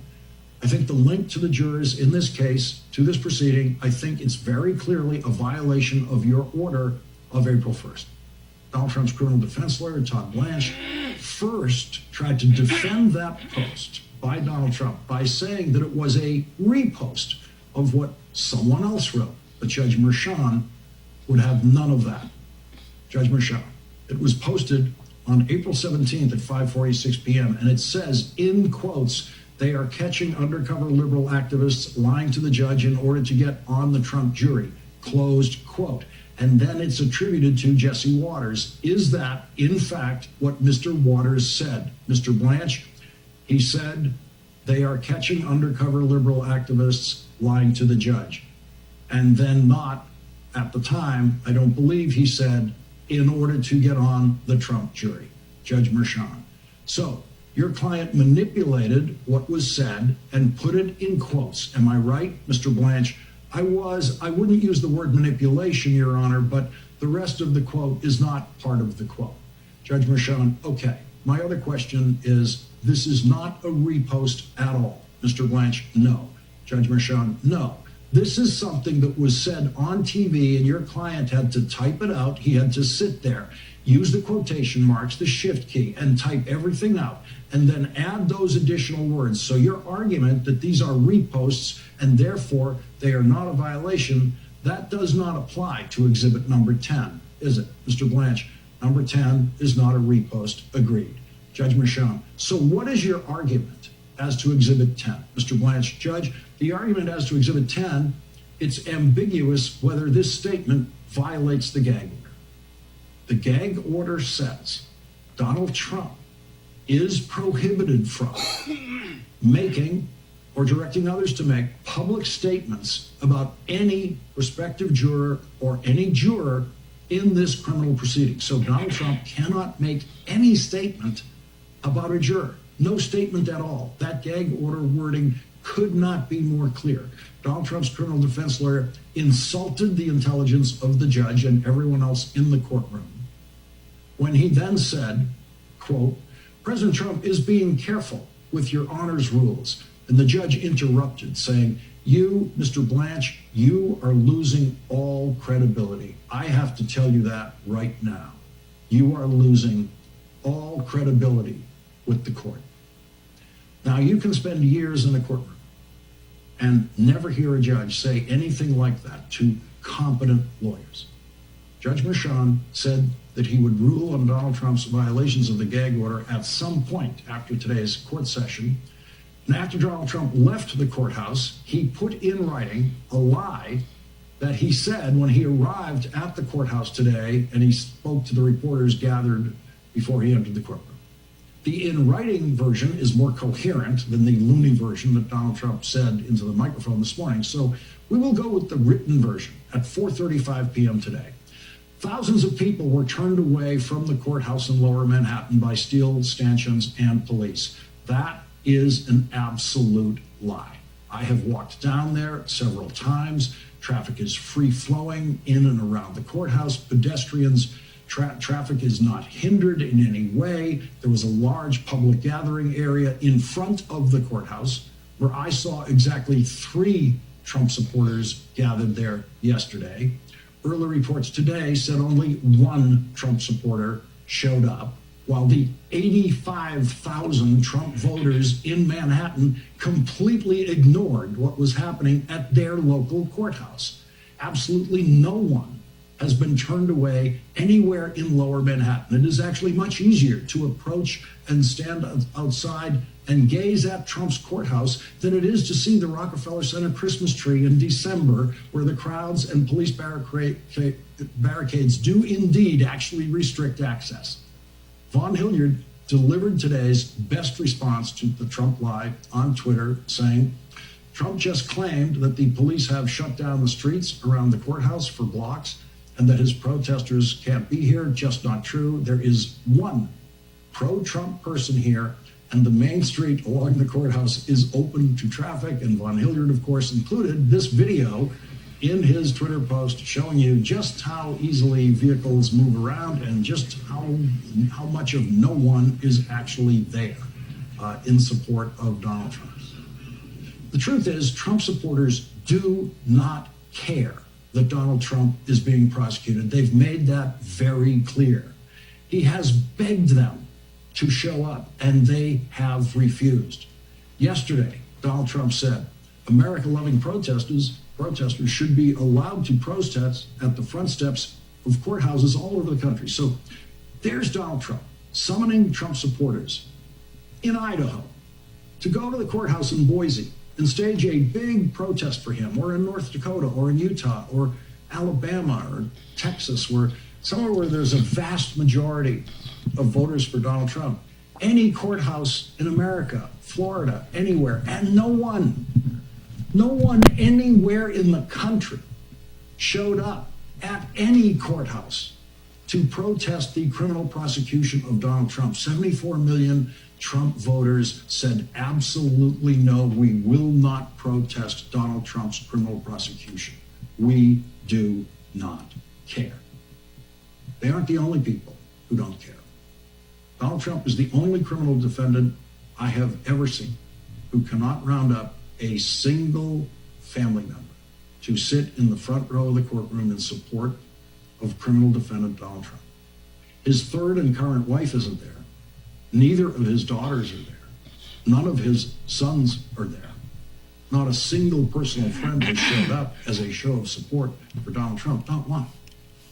Serial killer and sometimes cannibal Jeffrey Dahmer had his parents in the courtroom every single day of his criminal trial. Every day. Donald Trump has less familial support than Jeffrey Dahmer had in the courtroom. Why do you suppose that is? It's because they know him.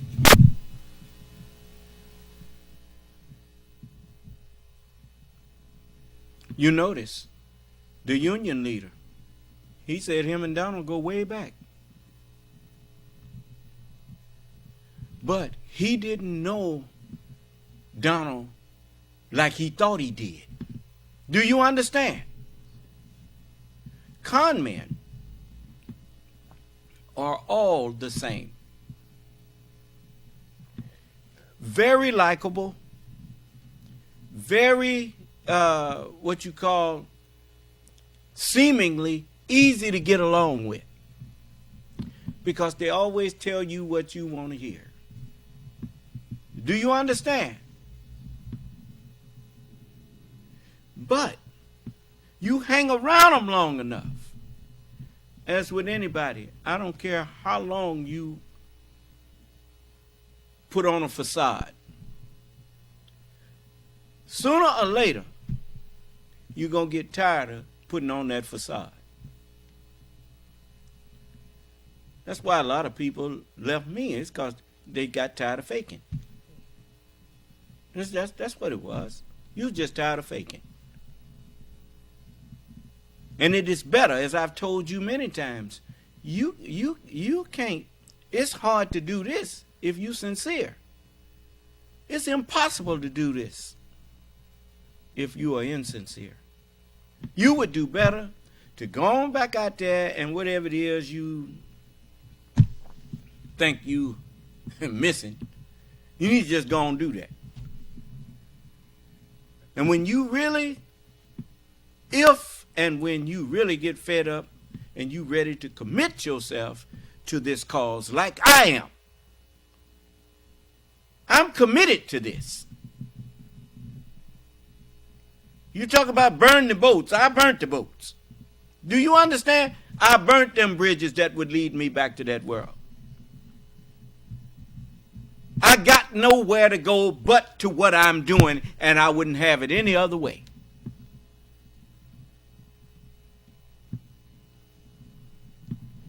But you who think you can live in both worlds, teaching your children that they missing something out there. I ain't never taught my children that there was something out there that they missing. Because they ain't missing nothing but hell. I grew up in it.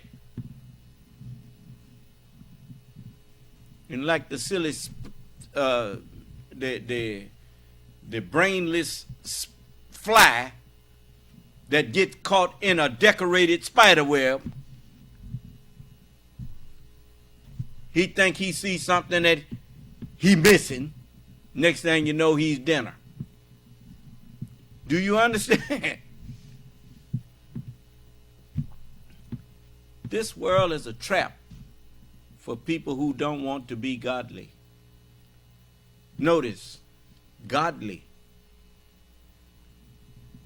You can't accuse someone that's other than God of being ungodly. Know ye not that ye are the temple of God? Tell you what, go sit up in front of a tree for a day or so. Matter of fact, a couple of hours. And ask the tree a question or two. Like, how old are you? Or not. And see if the tree answers.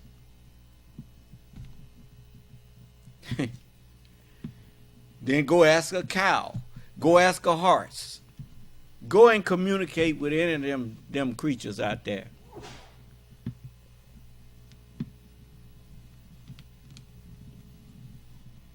And see if a horse if you learn to communicate with him, see if a horse could tell you his age. A horse ain't got no way of keeping time. We the only ones who keep time. Before there was a when and a where, we were God. Do you understand?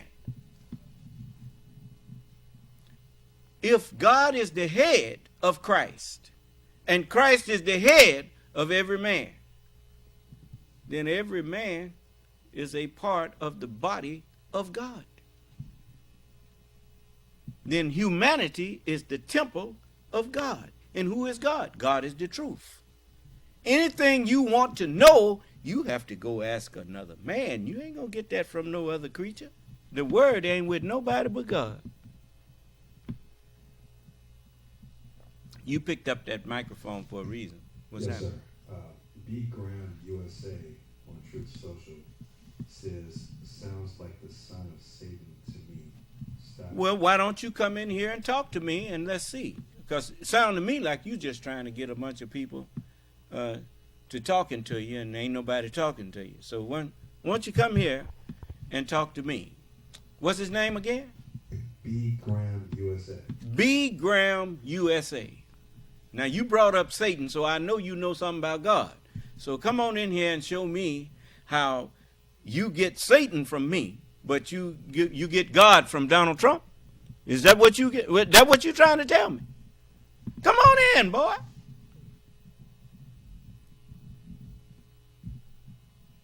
See, if you was a man, you wouldn't be typing at me while you could talk to me.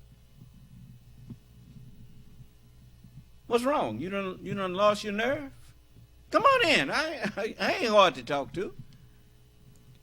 You know, if you make a charge, or if you charge somebody with something or make an allegation about someone, they have a right to confront you. And you have a duty to confront them. If you wasn't willing to confront me and have a conversation with me or a dialogue with me, you didn't have no business writing out that complaint.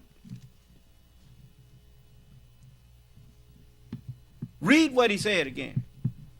He said, sounds like the son of Satan to me. Stop patting yourself on the back and get... When did I pat myself on the back? Tell me something. If Donald Trump quotes other people saying things about him, good things, if he quote them saying that, is he patting himself on the back, or is he telling you what other people said about him? The Holy Scriptures and the Word of God, which is the same, they are the ones that bear me witness and pat me on the back. And I only quote what they said. Even the name Son of Man. I didn't make that up. That's what the Scripture called me, Son of Man. The Scripture says, for the Son of Man is Lord of the Sabbath day. So if I say I'm the Lord, then the Scriptures back me up. I'll give you $50,000 if you can prove that I'm from Satan. Come on, now you got an incentive to come in here. $50,000 if you can prove that I'm representative of Satan. Come on.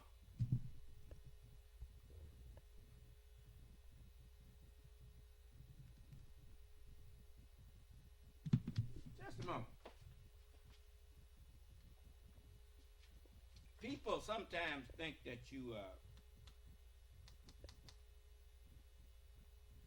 sometimes people think that you making something up. I don't like people to think that I'm a liar. I don't want nobody to think that I'm a liar. So you just hold on a minute.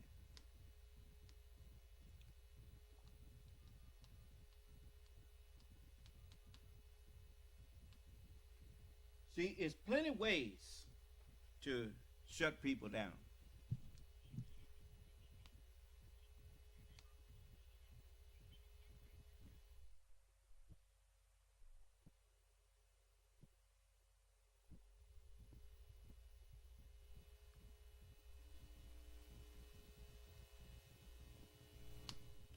See, when people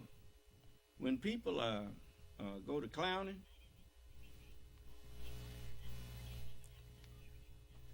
is he said anything else? No, sir.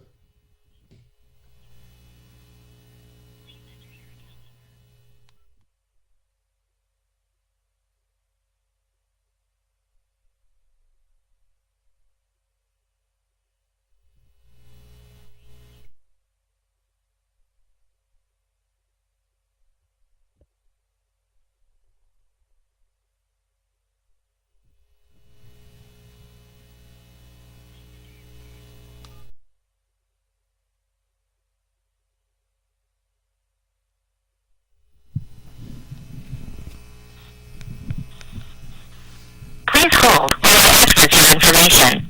There may be a brief moment of silence. Your current balance is $105,615.68. Okay. Now, I'll give you $50,000 if you can come in here and prove that I'm from Satan. Just anything that you have that will show people that I'm a representative of Satan. Now, you know it's in the account. Now, come on, get the money. What's his name? B. Graham, USA. B. Graham, USA. and they're calling himself USA. Yes, sir. Yeah. You know, it's very seldom that you find a person who is not treasonous, that's always trying to wrap themselves up in the flag.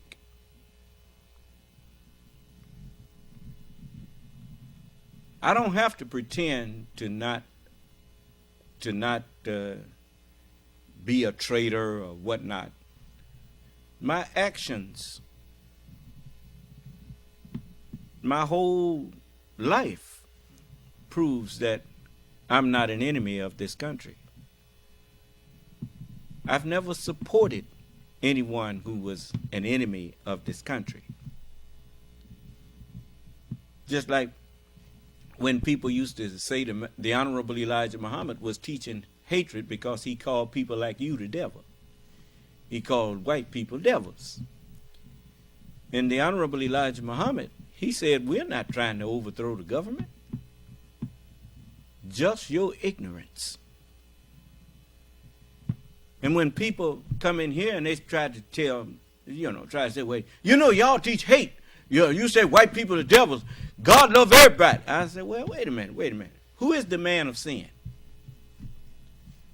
Well, the scriptures say that one of the attributes of the devil is that he is the man of sin. So who is this man of sin? For he had to be revealed. If he ain't the white man, tell me who is he? Then they get quiet on you. See, when you make a person, it's just like when you go into court and you don't know the law and you ain't got sense enough to retain a lawyer. They tell you got a fool for a client there, boy. Have I provoked him to... did you send him the number? Yes, sir. Is he still typing? No, sir. Not him. Someone else. Go ahead. Yes, sir. This person's screen name is John Two Truth, and he says, I vote for Republicans.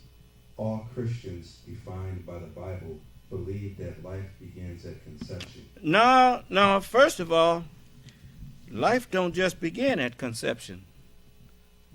Life never ends.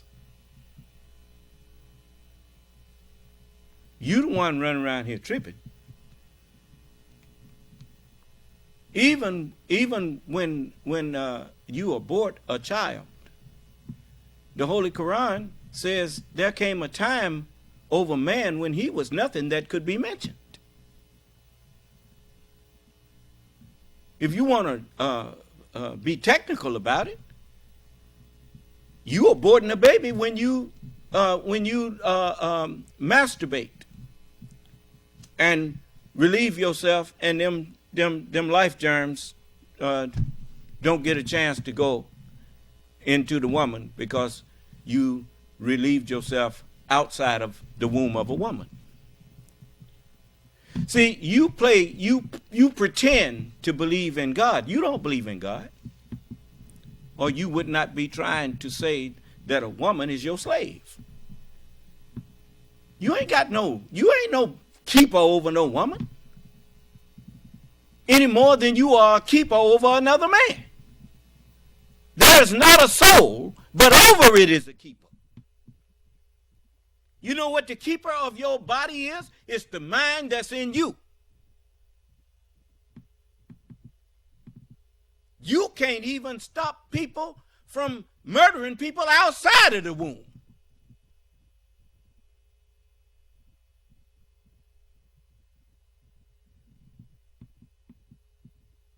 If a woman don't want to have a baby and she chooses to not, what is that to you? It's her body. What is that to you? Come in here and talk to me. Don't worry, I won't holler at you. I want you to come in here and talk to me. I want you to have an intelligent conversation with me and convince me that somehow you got the right to force a woman to have a baby that she don't want. Come and explain that to me. And explain it to me with scripture.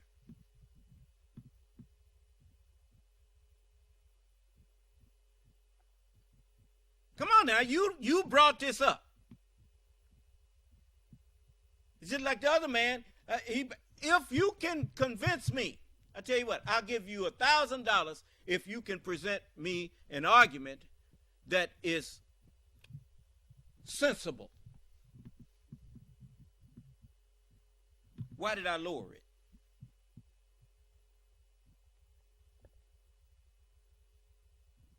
I lowered it so that he would know that I'm for real. I haven't heard a sensible argument yet that convinced me that I may have missed something in God's word that would tell me that a woman should be forced to have a baby when she finds out she's pregnant if she does not want that baby.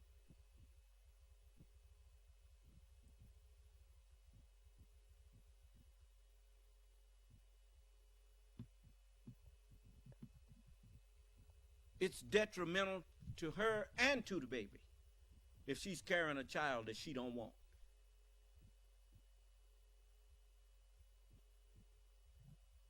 If she don't want it, how she's feeling is going to affect that baby.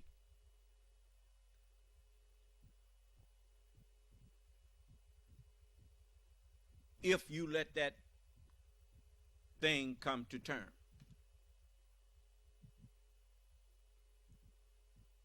We cause to remain in the wombs till an appointed term, what we please. Let's see here. Let me show you here. This is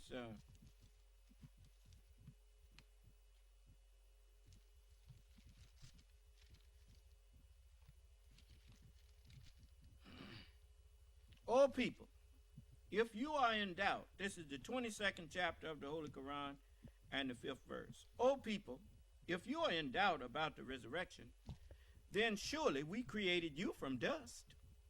So every time you go out there and step on dust, you killing a baby.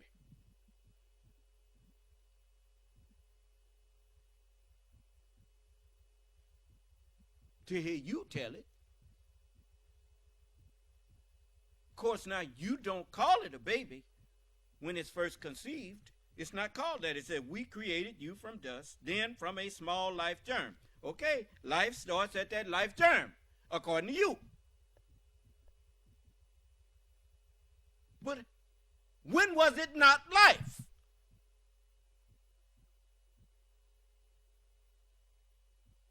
Your argument does not make sense.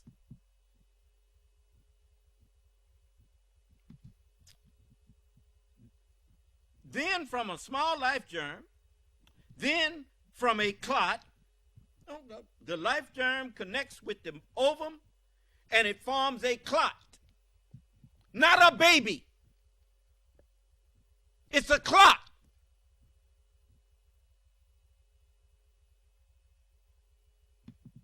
You talk like a foundation is a house.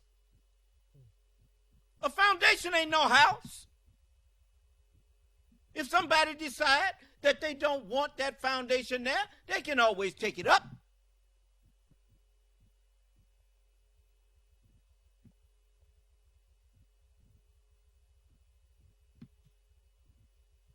So let me get this straight. You saying that if a man and a woman choose to lay down together, and the result is that the woman gets pregnant. Now, they had a choice in laying down together, but they ain't got no choice in whether or not they want that pregnancy to go to term. Of course, the book says,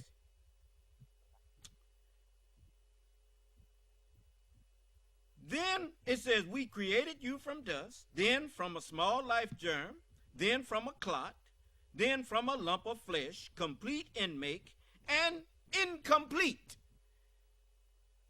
Is an incomplete building a building? Come on, tell me. No, sir. Well, how is an embryo a human being?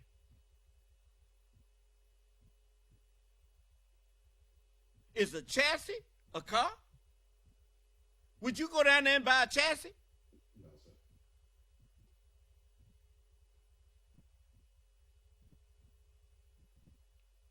If you stole a chassis, you ain't stole a car.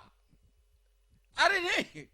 Come on. See, they used to talking to people who think in black and white. That's like people who go to school and think that a word only have one meaning. You learn, you figure that in elementary school, but when you come out of high school, by then you should know that words have more than one meaning. Huh? Okay. A lump of flesh, complete and incomplete, that we may make clear to you. And we cause what we please to remain in the wombs till an appointed time. Well, what if we decide in the first trimester that we don't want that's in the womb? And as it written, it says, we cause what we please to remain in the wombs till an appointed time. Then we bring you forth as babies, then that you may attain your maturity. And of you is he who is caused to die, and of you is he who is brought back to the worst part of life, so that after knowledge he knows nothing. Of you is he that's caused to die. If we decide that we don't want this, what if a doctor, even though the woman may want the baby, the baby, after with this technological advances that they have now, they find out the baby is not viable. It's all types of reasons. But even then, the doctor can't just do it on his own. He needs the woman's permission. Is that right? Why is that? Because if you take her right to choose away from her, then you are saying that God made a mistake when he gave the woman a free will.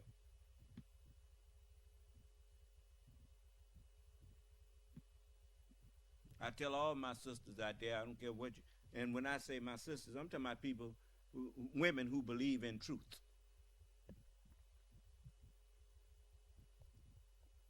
Not people who sitting up out here pretending to be religious while stripping people of their right to choose to be religious or choose not to.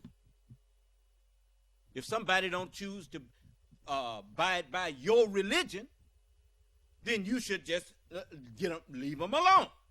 If they want to be part of your religion and they not abiding by it, then you put them out your church. I didn't hear you.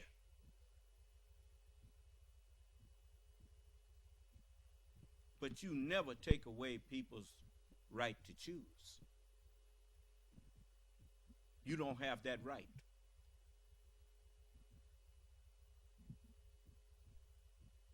Now, see, I can't get none of them to come in here and talk to me. Did you send him the number? Send it some 3 times. Okay. Who else has got something to say? Sir, nobody else, but I was going to say this last person, he typed a bunch of stuff here to get to a question. What was the question? The question by itself was, so why does the United States still have Democrat politicians while Christians constitute most of the registered voters? You don't know the Constitution, do you? You thought you loved the United States. You talk like you love the United States. Don't you know the United States is not a Christian country?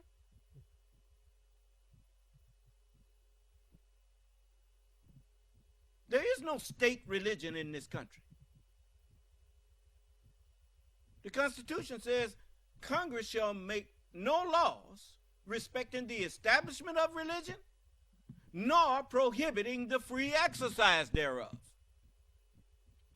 When you take office in the United States as president or as a member of Congress, you do not take an oath to uphold the Bible. But if you are a religious person, they make sure that you respect the Constitution. So if you truly religious, put your hand on the Bible, your left hand on the Bible, and you hold up your right hand and promise to uphold and defend the Constitution of the United States. Now, where in the Constitution does it say that the majority of the people in this country are of any particular religion? Where is that? And all of you who claim to be Christians, you ain't nothing but liars. Come in here and I'll prove you a liar or I'll pay you.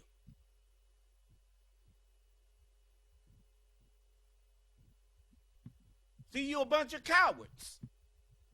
You used to talking to an echo chamber. You know what an echo chamber is? You say something and then you hear it over and over again. What you said.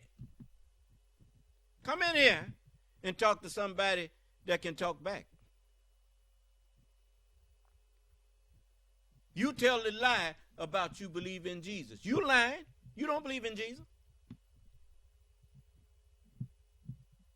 That's why you over there on Truth Social trying to lie for Donald Trump.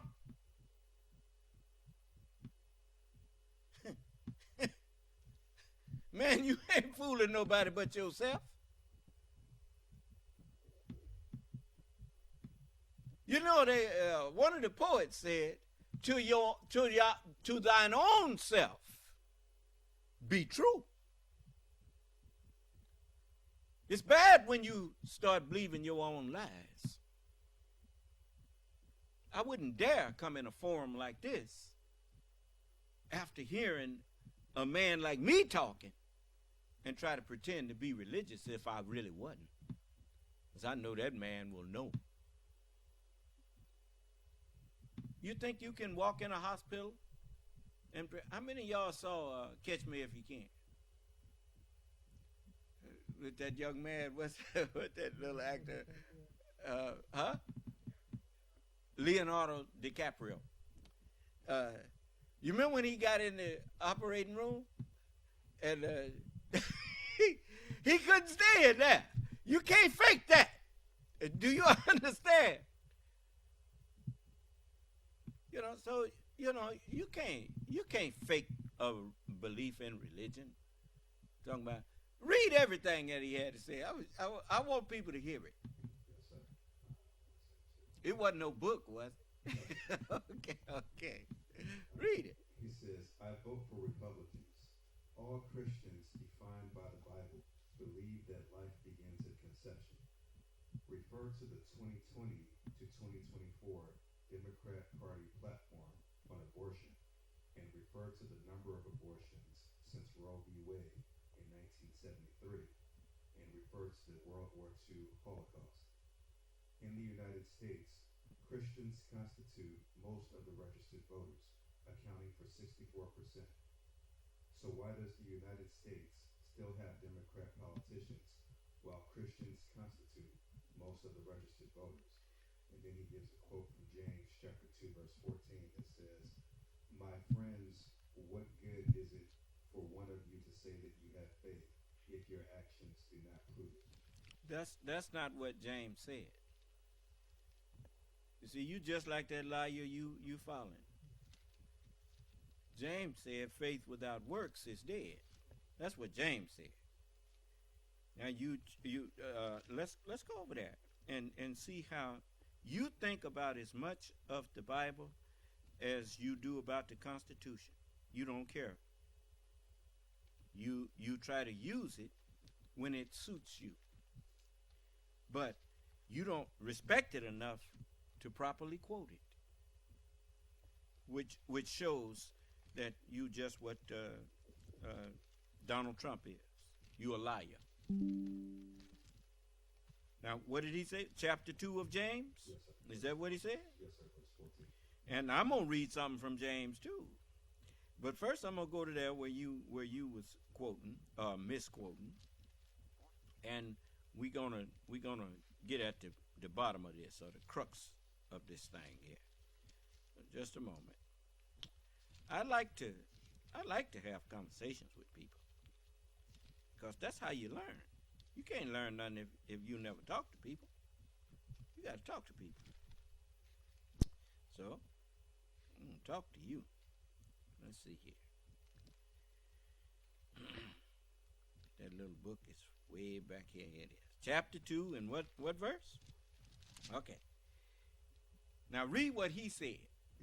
He says that, my friends, what good is it for one of you to say that you have faith if your actions do not prove it? That's not what it says. It don't say nothing about my friends. It says, what doth it profit, my brethren, though a man say he have faith and have not works? Can faith save him? You heard that verse in there that says, as you would that men do to you, do ye also to them? You say that it's 60% Christians in this country.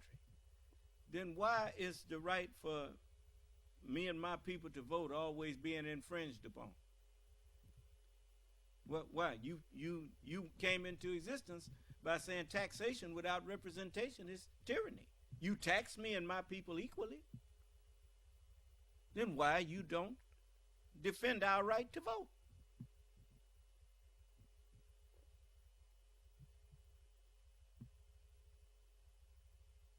Why you don't protect us? Because you're a liar. And the Bible is not a Christian scripture. Come in here and show me where the Bible says the religion of Jesus was Christianity. Come on.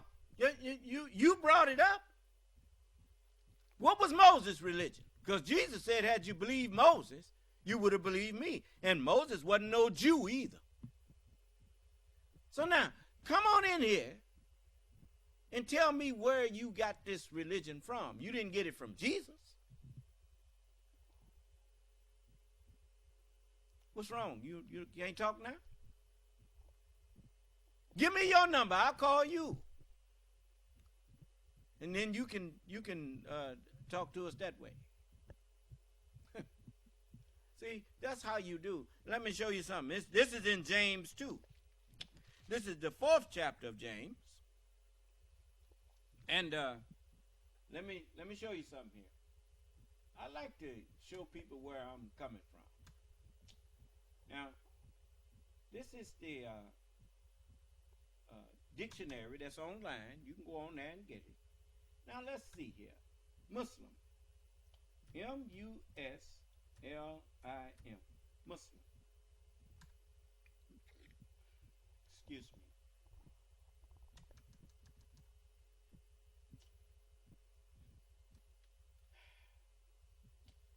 Also Muslim. M-O-S-L-E-M. It says a believer in or adherent of Islam. Okay, well, let's look up Islam. Let's see.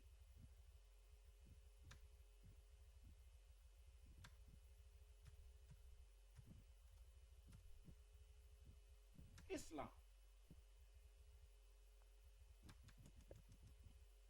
A monotheistic religion characterized by the doctrine of absolute submission to God. Absolute submission to God. You know, like Abraham, when he said, go sacrifice Isaac. Go drop Ishmael and his mama off in the wilderness. You know that story, right? Did Abraham question God's reasoning? Or did he just do what he was told? Abraham's religion was Islam. Absolute submission to God.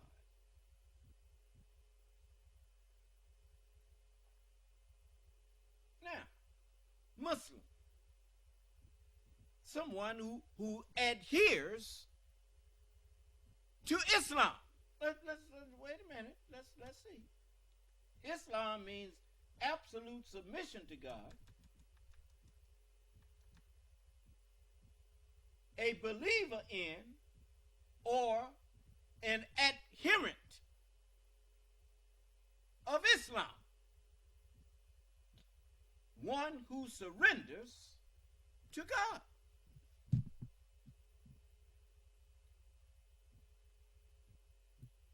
Jesus surrendered to God. Moses surrendered to God. So where you get this Christian thing from? Well, none of the prophets Christians. What's wrong? You can't talk? You got no answer now?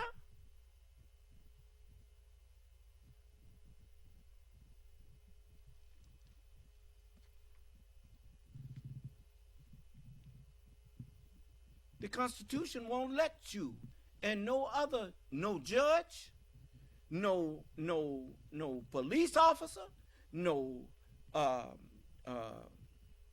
congressman, no president, no one who is in government has the right to impose their religious views on the people of the United States. That's one of the great things about the Constitution. Most people think that that's a bad thing. The Constitution just agrees with the Word of God. The Word of God says, whosoever will, let him come and drink of the waters of life. Remember Jesus said, If you knew the gift of God and who it is that asked you for water, you would have asked him for water, and he would have given you living water. Water that teaches you how to live with one another. That's the word of God. As Jesus said, the words that I speak unto you, they are spirit and they are life. Will let him whosoever has the free will to come, let him come and drink of this water of life freely.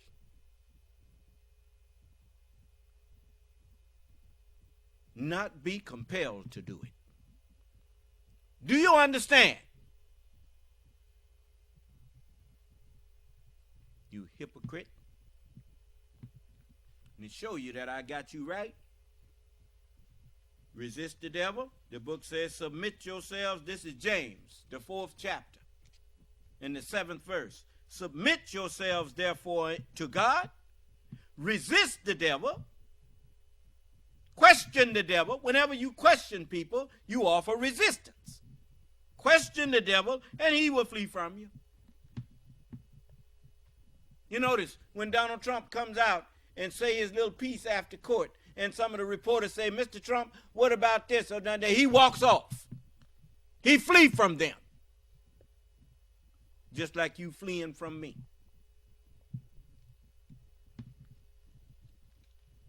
Yeah. Anybody else?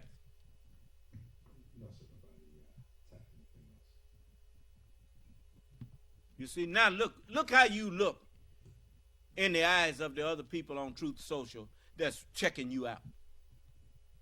I wouldn't have punked myself like that if I was you. If I wasn't ready to have a conversation with the man that's standing up there talking, I wouldn't have printed nothing.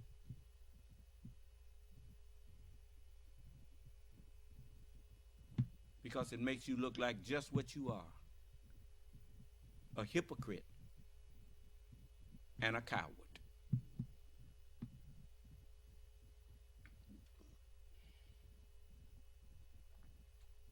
So,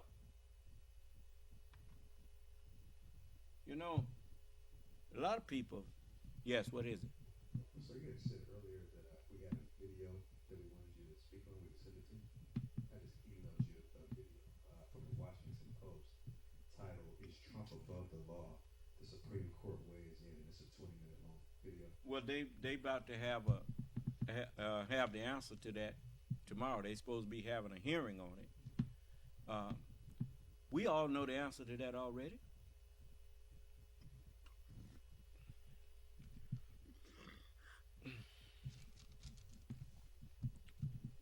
Everybody in the country knows the answer to that. No, Trump is not above the law.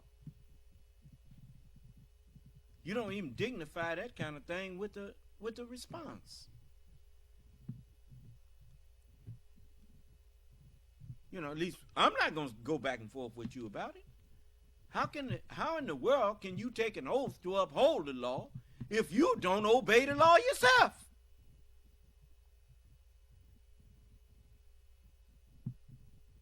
As bad as that boy sitting up there trying to subpoena people to come before the Congress, Jim Jordan, when Congress subpoenaed him, he refused to go.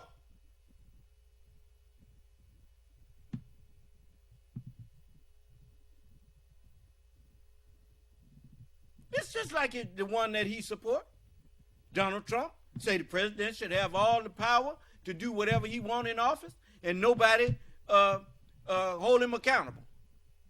Well then, Joe Biden is president now. Do he got a right to do whatever he want to do? According to Trump, he don't. I didn't hear you. See? His own argument shows you that he is against his own argument. Because if he thought Joe Biden had the right to do whatever he wants, what is he complaining about? If he say Joe Biden is weaponizing the Justice Department, according to him, he got a right to do that. That's what he said that's what he did with your boy. That crooked, fat liar.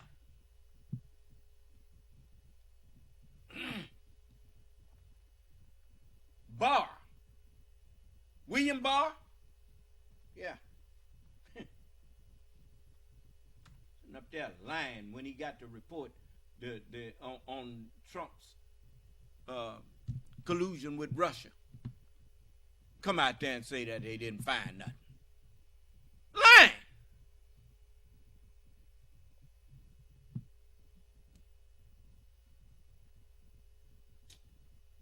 Man, if you a coward, people like William Barr and Donald Trump and all them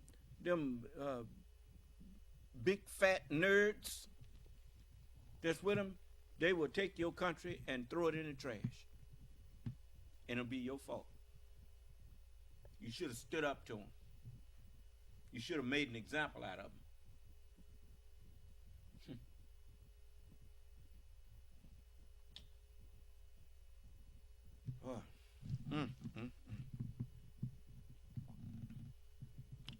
So, let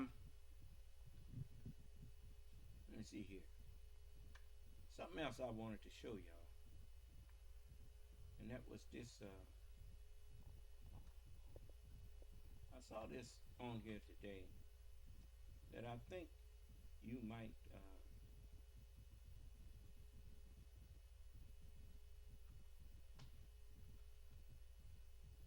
If I could find it.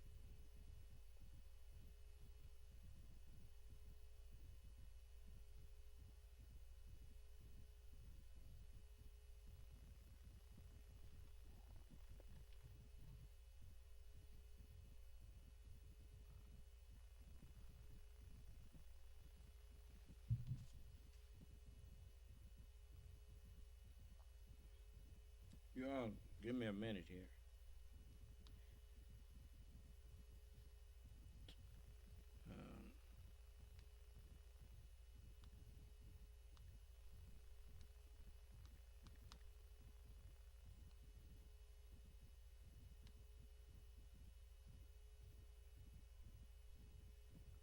Yeah, I think that's it here.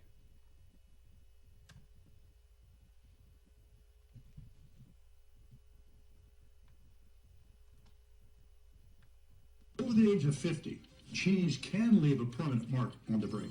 The fastest way to improve memory is to avoid certain foods, specifically foods that contain an enzyme called diacetyl. Diacetyl is put in many of today's processed health foods to add flavor. These flavorings have a strong impact on the brain, and they can make extremely bland food taste amazing. The diacetyl often passes through the blood-brain barrier, leading to plaque forming in the brain. This is often what causes memory decline. It's not actually always age like most people think, but the good news is that these foods are really easy to avoid. My name is Dr. Sam Walters. I am a former NASA scientist and brain health specialist. After helping thousands of patients with their memory, I decided to create a special presentation that anyone can watch from home that shares what the top foods are to avoid for memory loss. Shocking new research is pointing to microwave popcorn as a potential cause of Alzheimer's disease. Seems crazy, I know. But here's the proof. Recently, a team of researchers from the University of Minnesota set out to determine if a chemical used to give microwave popcorn its buttery flavor could be toxic to your brain. During the study, researchers were shocked to discover that not only does this chemical flavoring easily make its way to the blood supply in your brain, but it can also cause the creation of beta amyloid proteins, the telltale marker of Alzheimer's disease. Now, you might be thinking, I don't eat a lot of popcorn, so I'm okay. But here's the truth. It isn't just popcorn that's causing this. In fact, a recent 6-year-long study involving 2,560 participants discovered additional foods even more devastating to your brain. And Dr. Sam Walters, a former NASA food scientist, brain health and longevity specialist, has taken this new research one step further, putting together a list of 5 foods that can trigger Alzheimer's. In this fast-paced presentation, he'll reveal his latest findings. You'll discover the real reason elephants never forget, and how a secret society of Tibetan monks with steel-trap memories are living to be a healthy 100 years of age and beyond, and who rarely fall victim to sickness and disease. Plus, you'll hear as Dr. Walters describes in detail these 5 foods that are wiping. Now, the reason I'm showing you this is because I'm not saying that this is all true, but I'm not qualified to say. I know some of it is true, because monosodium glutamate has already been proven to not be good for you. But we have people among us that can research this, and they can tell us whether that was true or not. Because I'm always suspicious of people who selling you some miracle cures. Do you understand? They claim they want to be helping you, and then they got their hand in your pocket. But I don't just write off everything either, because we are living in a day and time where medical science has learned how to repair a hernia without cutting you open. I mean, that's called laparoscopic surgery. I was amazed that them people didn't just make 3 little incisions in me and went in there and repaired my hernia. And ain't no scars or nothing. They just, it is amazing what science has, the medical profession has come up with. Some of you all need to go and visit the Cleveland Clinic in Ohio. Man, they got a city there. It's so they take patients from all over the world. And just go and visit it sometime and just look at how it's laid out. And it is amazing. If you want to know reasons, good reasons to try to hold on to what you got here, you need to go and check that out. It is a whole complex.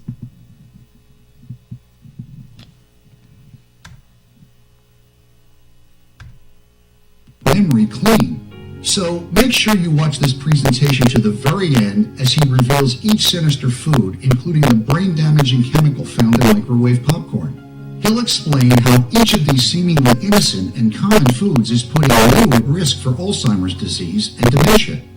I'll also tell you exactly what you can do right now to protect yourself and those you love from the damaging effects of these forbidden foods, no matter how long you've been eating them or how much of them you have consumed.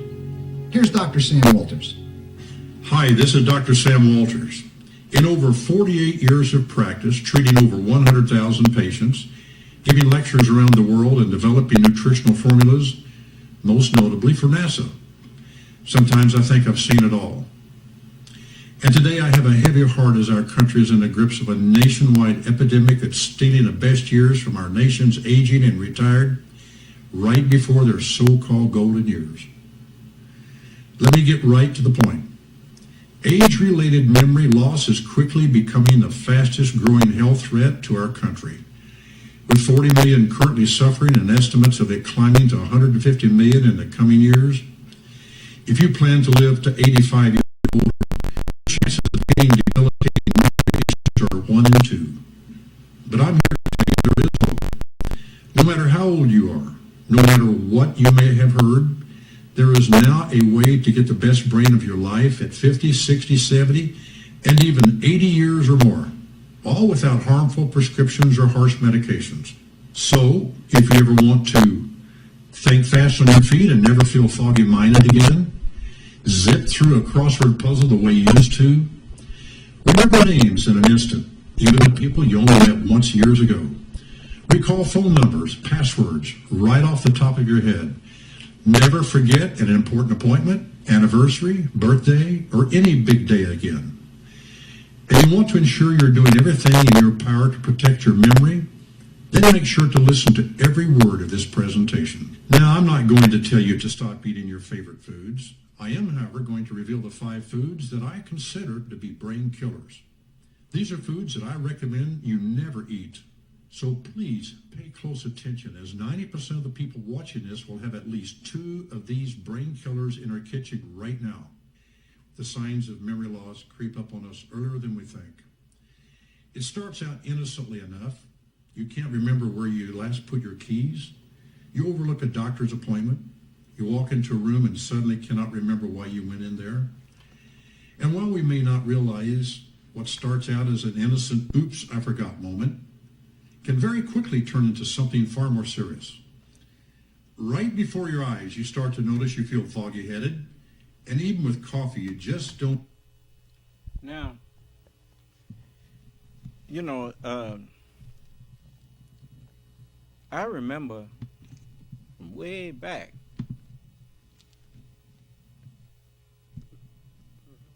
with some of these forgetful things. Like where'd you put your phone and where'd you put your keys and that kind of thing. So I'm, you know, it's very few people that have not had that kind of experience. Do you understand? That's a normal experience, and I'm kind of skeptical when you start telling me that these are the signs, and then you tell me something that happens to everybody. Do you understand? But anyway, it does not take away from the, you know, the value of this, but it does send up a flag. Do you understand? It's like people who claim they can read your mind and all that, and then they start telling you things after they don't talk to somebody about you, whatever. You know, I'm not into getting helping people suck people in, but when I saw this, and I see so many people that suffer from memory loss, it's just like I was listening to, I think it was NPR, that was saying that sometimes, and I've experienced it myself, that if you play music that people liked when they was younger and that kind of thing, it will help their memory. It will help their brain exercise its memory. And you ever notice you can maybe forget the words to a song until you sing it, and then the words come to you. And memory is association. You know, it's just like we don't find our way home by reading street signs. We look at landmarks. Do you understand? Most people, they don't think about that until they get familiar with their surroundings. And then they don't have to look at no street sign to know when it's time to turn. You understand? Okay, so. The same get up and go. You have trouble following conversations and struggle to find the right words. You forget where you put your car keys or misplace your glasses. You often walk into a room looking for something and completely forget why you walked into the room in the first place. You begin to forget birthdays and anniversaries of special people in your life. Now, you may be tempted to shrug it off as an inevitable part of growing older, but there's something you should know. These can all be signs of age-related memory loss, and it's my mission to share this message. You'll notice, he said this can all be signs of memory loss. I mean, and it can also mean your brain just prioritizing. Do you understand? You know, just like numbers that you don't use a lot, phone numbers that you don't use a lot, it's kind of hard to remember them, you know. But if you, anything that you don't have a habit of dealing with, it will not stick in your memory. Do you understand? And I'll tell you something else. Things that you do on a regular basis without thinking about it as habits, sometimes you won't remember doing them. You understand? Okay. Hope with as many people possible, because I want you to know it's not your fault. Dirty politicians and their backdoor deals, big pharma, and food manufacturers are all in cahoots to conceal. Now, I don't like people suggesting when you got a product, now all of a sudden it's the government's fault that you can't get it and that kind of thing. That does not serve a good purpose. I'll grant you that some people in government, they sell the American people out. But that's why you have elections. If you want to do something about people who are not working in your best interests, you can do something about it at the voting booth. And that's where you should deal with that. And you should, I don't like people trying to frighten me into doing something. I would much rather you reason me into doing it. Do you understand? I'm not trying to frighten you into Islam. I'm trying to reason with you and show you the meaning of Islam, the meaning of Muslim, and then show you the comparison that all of the prophets were Muslims. And their religion wasn't but one religion: absolute submission to God. Now, what's wrong with that?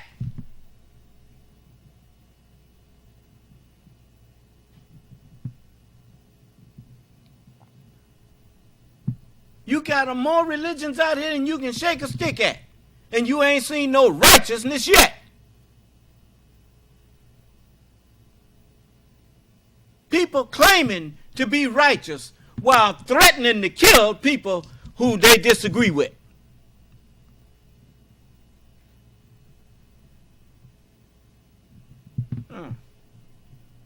Now, the name of this site is, take it down now, is Vitality Now, LLC.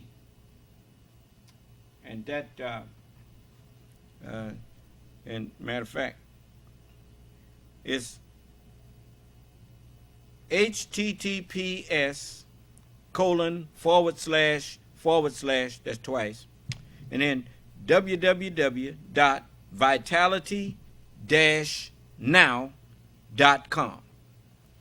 And you go to that and you can look it over, and after you done looked it over, you all that's our chemists and stuff like that, you tell me whether or not you think that is something that we could use. Okay? All praises due to Allah. Oh, it's something else. Siri, is protons the positive charge, and neutrons the negative, and electrons neutral? Protons are positive, and neutrons are negative. Electrons are neutral. This is from Brainly.com. You see? Now, in some places, they tell you that protons are positive, neutrons are neutral, and electrons are negative. You see, so, don't be so quick to jump and run with what people tell you. Just take everything with a grain of salt. And stop thinking that you know just because you were told something. Do you understand? Because in some places, it says that protons are positive, neutrons are neutral, and electrons are negative. You understand? Okay.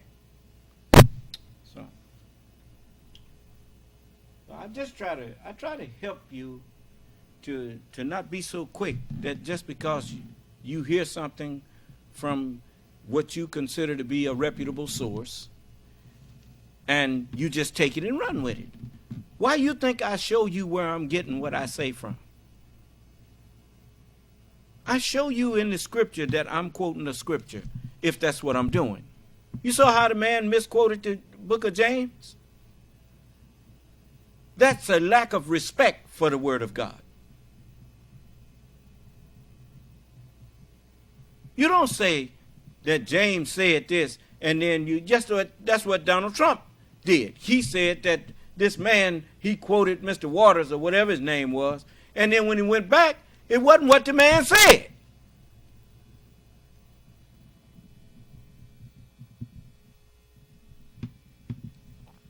Then coming in here pretending you believe in God and all that. You don't believe in God.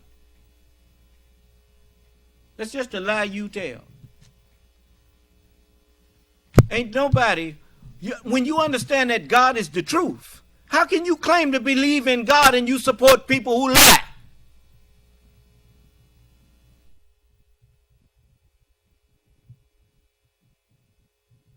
The truth is God.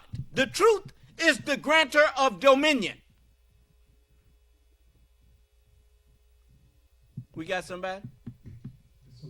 Okay, unmute. Let me turn this mic on. Man? Yes?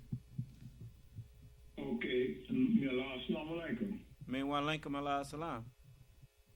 Okay, that part you mentioned, vitality.com, what was the beginning of that before Vitality? You don't have to even put that in there. I was just quoting the whole thing. If you just put if you just put in there Vitality Now, put a dash in between it, vitality-now.com, it should come up. Okay. But you don't have to go running to it. I mean, you're not no chemist. And that's why I said let the chemist look it up. I ain't bought none of that stuff. And I ain't going to buy none unless those who are in the medical field tell me that it's something to it. But I know one thing, they can tell us whether or not the substances that the man on there named, those 5 things, are things that we should be avoiding. And like, I don't eat popcorn, no way. I can't remember last time I ate no popcorn. But as he said, microwave popcorn and that kind of stuff, and monosodium glutamate, we already stopped eating that stuff. But they putting it in stuff. They putting it in. You know, I don't like y'all to just keep saying okay and all that. I don't need that. Just if what I'm saying is, if what I'm saying you agree with, you don't have to say nothing. Just let me speak, because that's what's important. I'm not speaking to hear a bunch of accolades. I'm speaking for you to be taking notes and to let things go. Now you can mute your phone back. Now, whenever someone bring me something, I don't have no problem with hearing it and then letting somebody who may know more about it than I do hear it and tell me whether or not it's worthwhile. Do you understand? You know, when people that I don't know bring me news, I don't just take it and run with it. I don't ask none of y'all who listening to me just run with what I say. I tell you, follow me to where I got it from. Do you understand? So I'm showing you what I got out of the scriptures. Then it's up to you whether you accept or not. But at least you know that I didn't make it up. Like the man kept accused me of patting myself on the back. I don't do that. That's what the man that you following does. He gives his own self. He play on his own golf course and give himself a trophy. He fumbled and messed over the American people in a pandemic and then say he did a great job on it. He say all of that. Did you ever tell him that he's wrong for that? But when you see me read what the Bible and the Holy Quran and the prophets said about me, you are upset.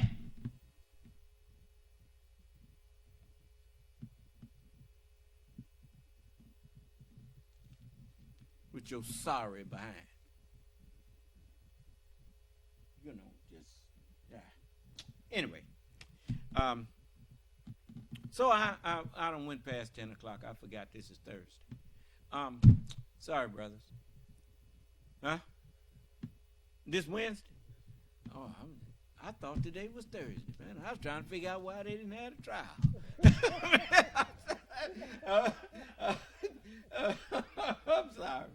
I'm sorry.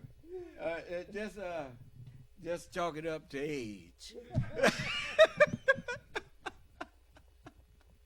You see what happened when you sitting around and ain't doing nothing? See, I ain't did nothing for the past 4, 5. This is my 5th week of not being able to go do nothing. I got 1 more week. But man, time can get away from you. Yes, what is it? Okay.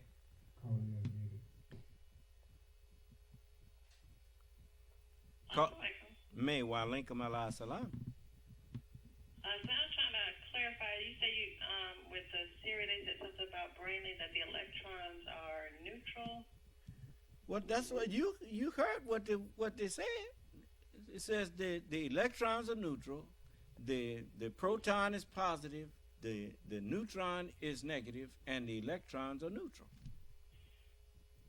Yeah, but from the I know we haven't done the research ourselves, but from the studies that have been done, electrons they gravitate towards a positive charge, and if they were neutral, then they wouldn't be attracted towards any charge, and opposite charges are the ones that attract each other. Well, they also said that protons and neutrons, the neutron is what holds the center of the atom together.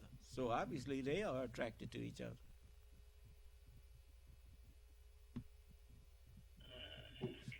Now I know this. If the electrons, now I'm just saying. Now I don't know, but I'm just going by names that they give these things. The electron, the root word of electron is elect, and it's just like all of God's elect. They never were charged with this world's religions and this world's way. They are all virgins, and they became the elect of God. And so, if the electron is circling that nucleus of positive and negative, then it is may draw its charge from that positive and negative. And so I don't know. I just but there's some reason we call them electrons. So, it's kind of hard to choose somebody else's servant. But if that person ain't, if you're not serving anyone, then you can be chosen. You see. So it's a lot of things that I just brought that up because I've heard it said. I've heard the other way too, that the proton is positive, the electron is negative, and the neutron is neutral.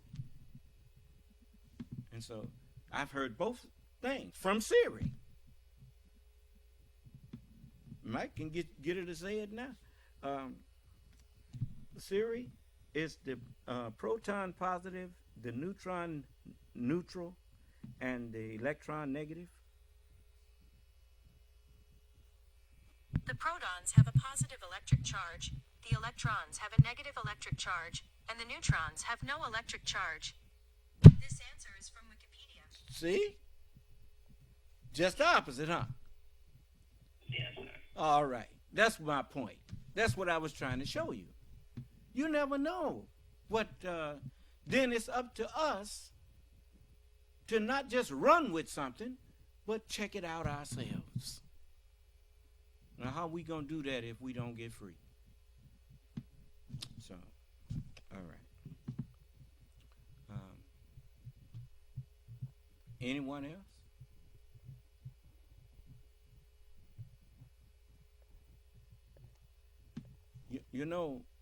I remember when I was a youngster, you know, they had these shows would come on with black people on there, and he said, I got plenty of nothing and nothing plenty for me, and had a black man singing that, you know, like when Step and Fetcher was on, and Andy and Amos, Amos and Andy was on, and all of them stereotypic black shows that came on depicting us as buffoons. And, you know, well, a lot of the knowledge that we were taught was false. We have plenty of nothing. And we never even thought about the fact that if knowledge is power, why we don't have any power in this country or on this earth? Why we ain't in control of anything?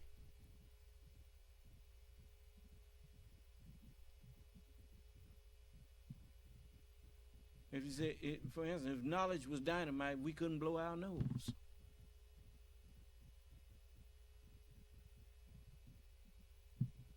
It's time for us to break free from the shackles of false knowledge.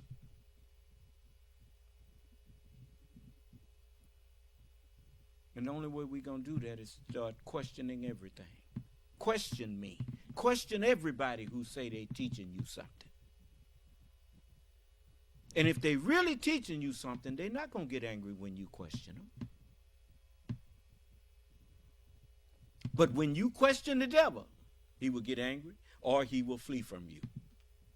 He will try to make you feel like it's something wrong with you asking him questions, like they do you in church. If you say, well, how did this thing work with Jesus? You just got to believe it.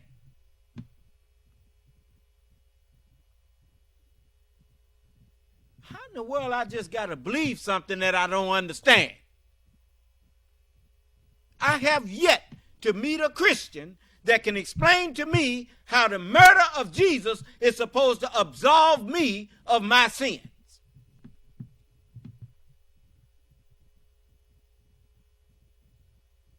If any of y'all out there is saying you a Christian, would you please explain that to me? Because that's a bargain if it's true. You mean all I got to do is believe that Jesus paid and died for all my sins, and I'll be righteous? Where's any righteous people? What? Point out the righteous people that you know of that believe that. Just show me one.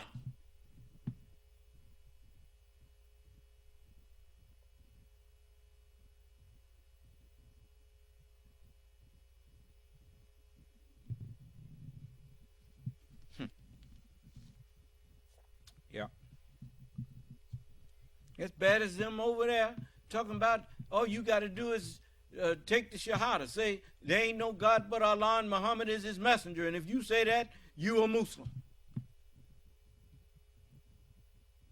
Well, ain't that a bargain?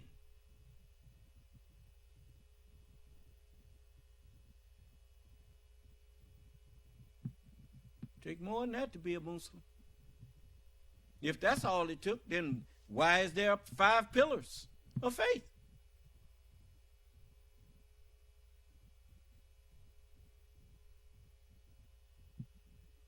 People been lying to you. And it's time that the truth set you free. How do you know that I'm telling you the truth?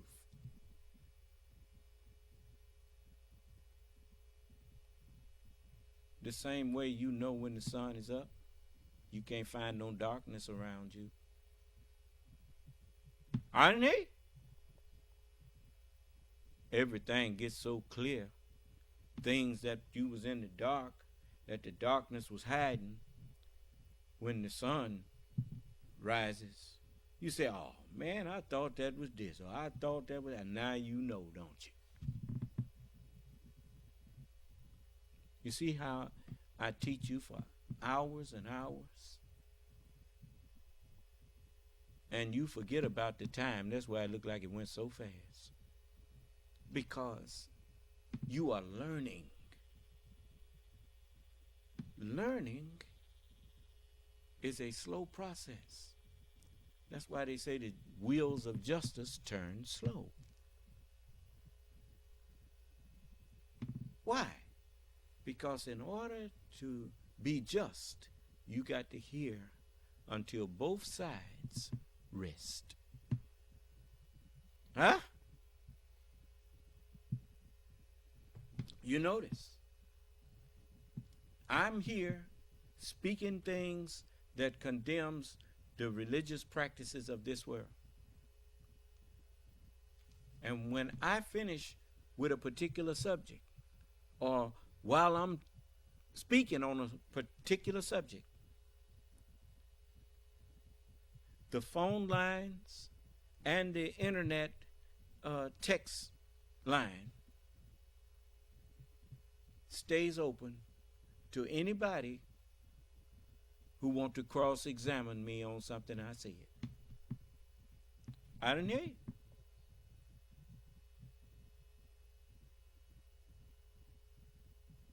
Here's a man that claimed he votes Republican. And why is there so many, if it's 60% Christians, why Christians don't control the government? When the man participating in politics and don't understand that the Constitution forbids you to impose Christian or any type of religious beliefs from a government position. Do you understand? You can hold those beliefs privately, but you cannot impose those beliefs on the public. Why? Are all of the people in the country professing a belief in Christianity? No. But you tax them all. And if you're not going to treat them with the same dignity and respect that you treat those who agree with your religion, then you have become a tyrant in the name of religion.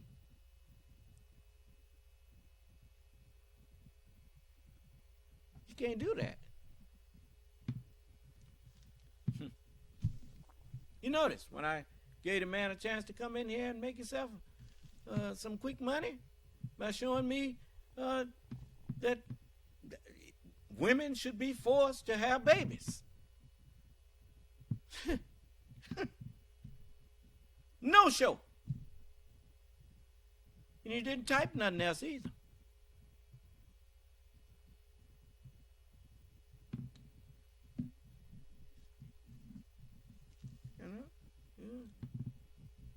The truth is the greatest force in the universe.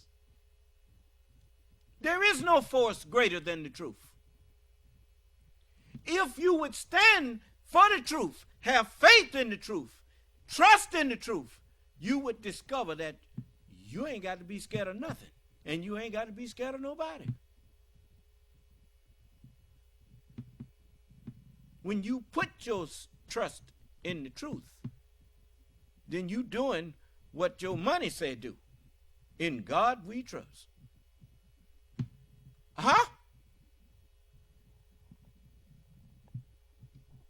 God is the truth. Because God is the grantor of dominion. G-O-D, grantor of dominion. You see how the truth have granted me dominion over the internet during my time? When I'm on, everybody had to be quiet. Why? Because the Lord, the truth, is in his holy temple. And let all the earth keep silence before him. And if I ain't the Lord, why everybody silent before me?